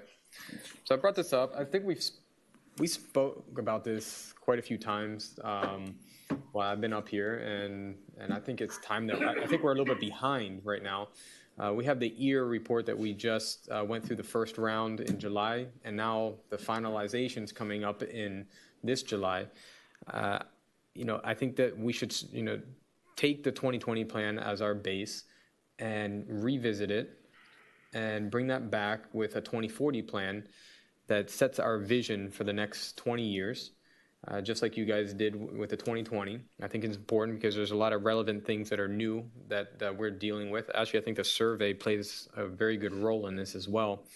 And I really would like to make sure that we use that 2040 vision plan to start creating our yearly strategic plans, which will roll into how we define our budgeting process as well.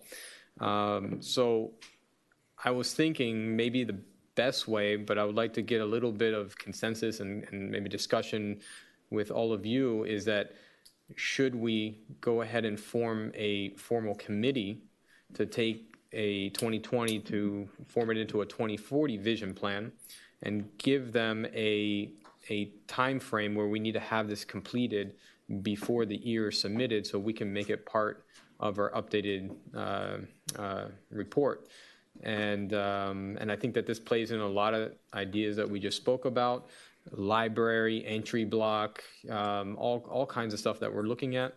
And I think we got to do it. If we want to do it, I think we're behind, but that means that in the October, or maybe we can even do it at the special meeting, form a committee and get people appointed and get them get them rolling. I think that's a great idea.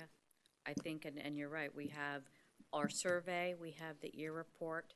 We were supposed to have a public parks workshop that I think is being scheduled that we had discussed in May, that was going to be hosted by Maria Nardi. And all those are kind of pieces of the puzzle that will help with the 2040, and it needs to be done. So you've got my consensus. Committees really needed for this kind of thing, I think. Plus in my opinion at least, committees have the byproduct of creating and reinforcing the very civic engagement that will feature in the plan circularly. It also has to be a very public process because our residents participate and their voices are important. Do you think time frame is achievable? I think we should go for it. Yeah, I love the idea of putting it. If we put, it's a pretty discrete project, and we have a lot of data. And if we're focused and disciplined, yeah. My original hopes was to have it before we can do, before we do this year's 2019's strategic planning, but that would be in March. I think it might be cutting it close, but I think at least if we shoot for the July to have something that we can put into our ear, I would be happy with. Let's just dig in, roll up our sleeves, and go for it. So can we make sure that this is on the next agenda? Do you guys would want to put this, at least to form the committee, if we have a special meeting, put it in there just to get it going? And then we can recommend the people. I don't know if we can recommend the people the time that we make the committee, or we make the committee first and then we do our recommendation. I just don't want to lose meetings if we don't need to. Talk about the committee and what the committee's task is going to be. Yes, so that, I like that we're all idea. on the same page. I almost feel like it would help to have us have a planning session to be able to give a framework for a committee.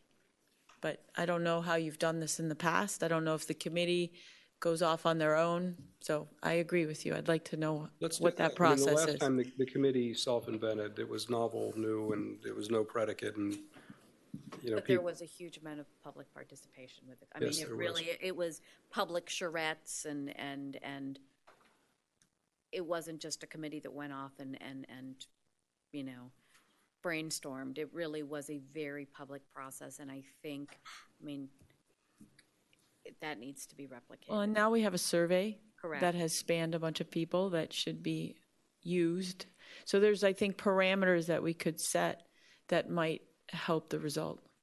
One of the answers in this one of the comments was that the public wants to participate more, so I'm thinking it needs to be. I'll send around, I was looking at it today, coincidentally, all the file materials, the public notices, the agendas for all of the charrettes and the workshops and various iterations of the work product that resulted in the report.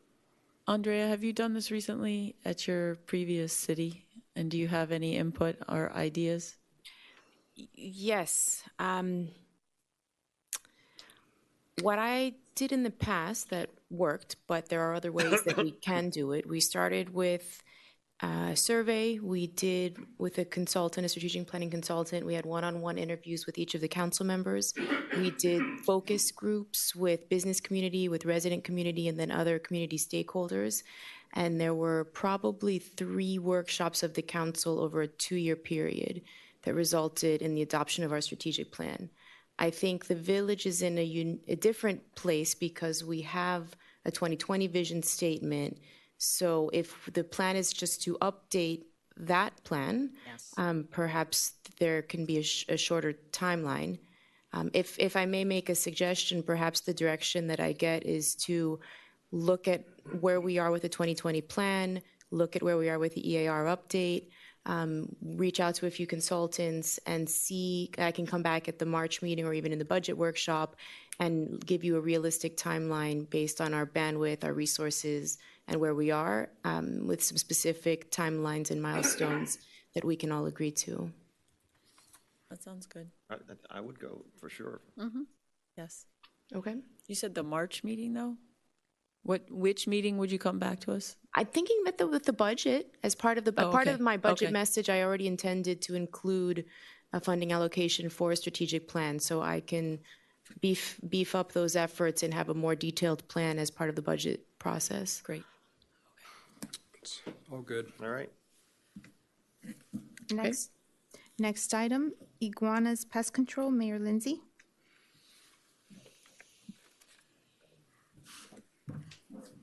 Yes, this is a problem that comes up over and over again in our community. It's a problem with a lot of challenges because a lot of the infestation or the iguanas are on private property. I know that our manager started researching this as to see what effective ways, if any, there were for at least starting to address the iguanas and as the exotics on public property and seeing if there could be a change or some kind of impact that then could be replicated in private property. But I do think there are, probably millions of iguanas at this point. There are different species. They are everywhere. They are pests. They are dirty. They're aggressive. Everything that was discussed is true. They're exotics. They have no natural predators, but they're creating havoc. They eat, other animals. They eat the eggs of birds. They eat our plants. So I'd love to be able to find ways of addressing this, whether it's, some kind of catching them or addressing reproduction in some way, possibly also putting out a list of plants that they actually do not eat. So just a multi-pronged approach, but we need to start working on this. Why don't we consult some animal control person or business to find out? We can't be the only community that has an iguana infestation Why don't we let the manager? Absolutely, yeah. Let's let her develop a response for us. Just as an aside, though, than Gary, this has been researched by many residents on Key Biscayne because it's such a problem. There are a group of people that use air guns in a very humane way. So there's all sorts of different approaches. Well, I can bring the guy that took the iguana out of my pool last year. Why? I ran into the guy that actually has worked with the village, and they shoot him. They shoot him with pellet guns. And there's their staff over at the Ritz-Carlton, and they're iguana trappers. And they're there every Saturday and Sunday. So yes. So the point is, they're invasive. No, they're invasive. Okay. So yes, I have fully invaded. I just wanted to. I know that this is a problem. We need to somehow study it and try to come up with solutions, and that was all. And yes, it's up to it's. Thank you. Understood. Are there any iguana lovers in the room? I don't think so. I will not sanction iguana genocide. No, it is a real concern, and I think people are worried even about them discovering turtle nests and. Shouldn't we? We've skipped the manager's report. She's next. She's next. Yeah. Village manager report. Manager's report on meeting with Miami-Dade County Parks regarding the use of the fields at the Crandon Park Tennis Center. Thank you, Madam Chair. So I'm starting to understand the complexities of the Crandon Park playing field issue. After 30 years, there's a deep history with a lot of moving parts, so I appreciate that. My objective tonight is to inform the council of a meeting that I attended with Mayor Lindsay, with Todd, our Parks Director, at Maria Nardi's office. It was on Monday, the 20th at 2 o'clock at her office downtown. And the county provided a conceptual layout, which was provided to each of you this evening, which provided the village with 3 multi-purpose fields totaling approximately 4.9 acres. As presented, the fields would be 120 yards by 70 yards, 105 yards by 70 yards, and 95 by 65 yards. In return, the village would need to relocate 12 to 14 tennis courts, half hard, half clay courts, thereby preserving the total tennis court count at the facility. Staff's rough cost estimate for the initial capital investment to build the multi-purpose field area, including irrigation, drainage, and LED lighting, and to build the new tennis courts is between $3.5 to $5 million. The annual recurring operating and maintenance cost of the fields would be approximately $200,000 based on the level of service that we establish. County staff advised that the proposal would require some amendments to the Crandon Park Master Plan. The first step in the amendment process is to present the project to the Crandon Park Master Plan Advisory Committee. The purpose of the advisory committee is to review projects for compliance with the Crandon Park Master Plan. The Master Plan Advisory Committee meets this Friday. So subject to guidance from the council, we can present this project to the committee. I'm seeking guidance to see what we present, how we present it, and how do we want to proceed with this meeting. Sure. Luis. We had a discussion, right? And I suggested that you all do ask for more than what they're offering, only because what they're offering us is approximately 2.5 fields. And they have to be natural grass. They can't be artificial turf. So we can only use them for half the amount of time that you normally would use an artificial turf, because if not, the grass won't grow, as we well know, right? Basically use it 1 week and then not use it the next week and then alternate. So it'll be 1.5 fields, maybe, you know. So if we could ask for more, that's what I would like to do, you know. That's my big suggestion. I agree with that suggestion, but one of the variables that I'd like to see how you all feel about is tennis. I think it's too much tennis. And replacing all of that tennis just seems unnecessary to me. That doesn't make sense. What was the reasoning for replacing Was it all the the surface? It doesn't make sense why they would need so many courts. We asked what the intended use of the facility, and the county said they were going to be doing collegiate tennis tournaments. We are looking into comparable operators of collegiate tournaments to see what the typical count of the tennis courts is. My inclination is 27 courts is probably a lot for a collegiate operation, but we are looking to verify that.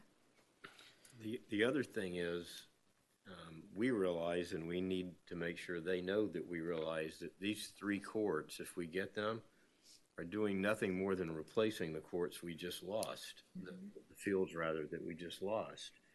So we're sort of, even if we get this, we're standing still. We haven't really gained anything, and it's costing us $4 or $5 million to put us back into the same place we were before those fields on the east side were torn up. And there's something wrong with that. And we have to have lights. Without lights, it doesn't work for us. Right? So, I mean, that's obviously another thing that I think that they were planning on not having lights. Is that?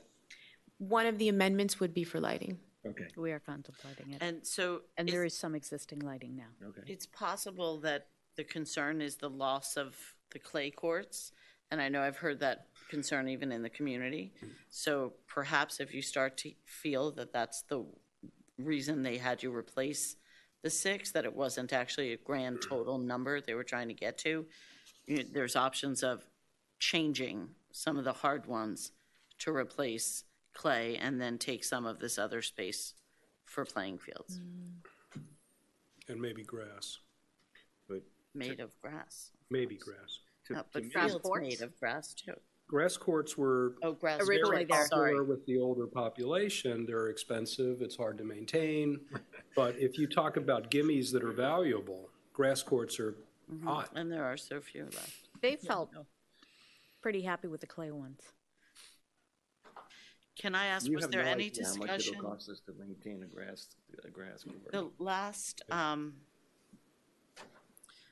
The last discussion of use of this area, there was talk about us running sort of the tennis concession. Was there anything discussed about that? I think that's part of it. Not at that meeting. Okay. The idea was for us to do the scheduling of the fields, but. Fields only, and Yeah. maintain the fields. Now, at one point, you know, we didn't know if they wanted to keep the center court stadium and what they were going to do, and I think that, but what they represented to us was, at least for the next 5 years, they want to keep it as a tennis facility. I have to say, I understand I wanted to comment that I understand what you were saying, Gary, that this is a replacement of fields lost, but those fields that we lost were in very poor condition. We weren't really allowed to maintain them to the level that we needed. And even if we got these 3 fields, it would definitely be an addition to our community, and it would be very useful. So I'm not saying that this doesn't make sense. I think it makes sense to ask for more, to see what we can get, but also to understand anything we get is better than what we have. Well, now there's a dollar. I'm not arguing that at all, because those fields are gone. What I'm saying is that in discussing this with the county, we ought to make sure they understand that we're not gaining anything if we count what they took away from us already. The other thing is, I don't know about anybody else, but I'm not particularly happy about how much control we didn't have over scheduling and using those fields across on the east side. And I think, to me, before we agree to outlay any sizable amount of money, we have to make sure that we feel comfortable that we have firm control over the scheduling. And frankly, we have to let them know that we want priority use of those fields. So to spend several $1 million of our residents' money to build 3 new playing fields primarily used by the county, and we can use them sometime, that's just not good enough. And I don't know how we get to that point, but that's a key issue in my mind. Yes. Agreed.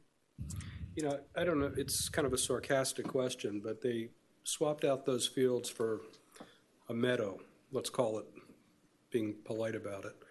I wonder how they feel about whether that was a net gain or loss or stupidest thing that ever happened in the history of mankind.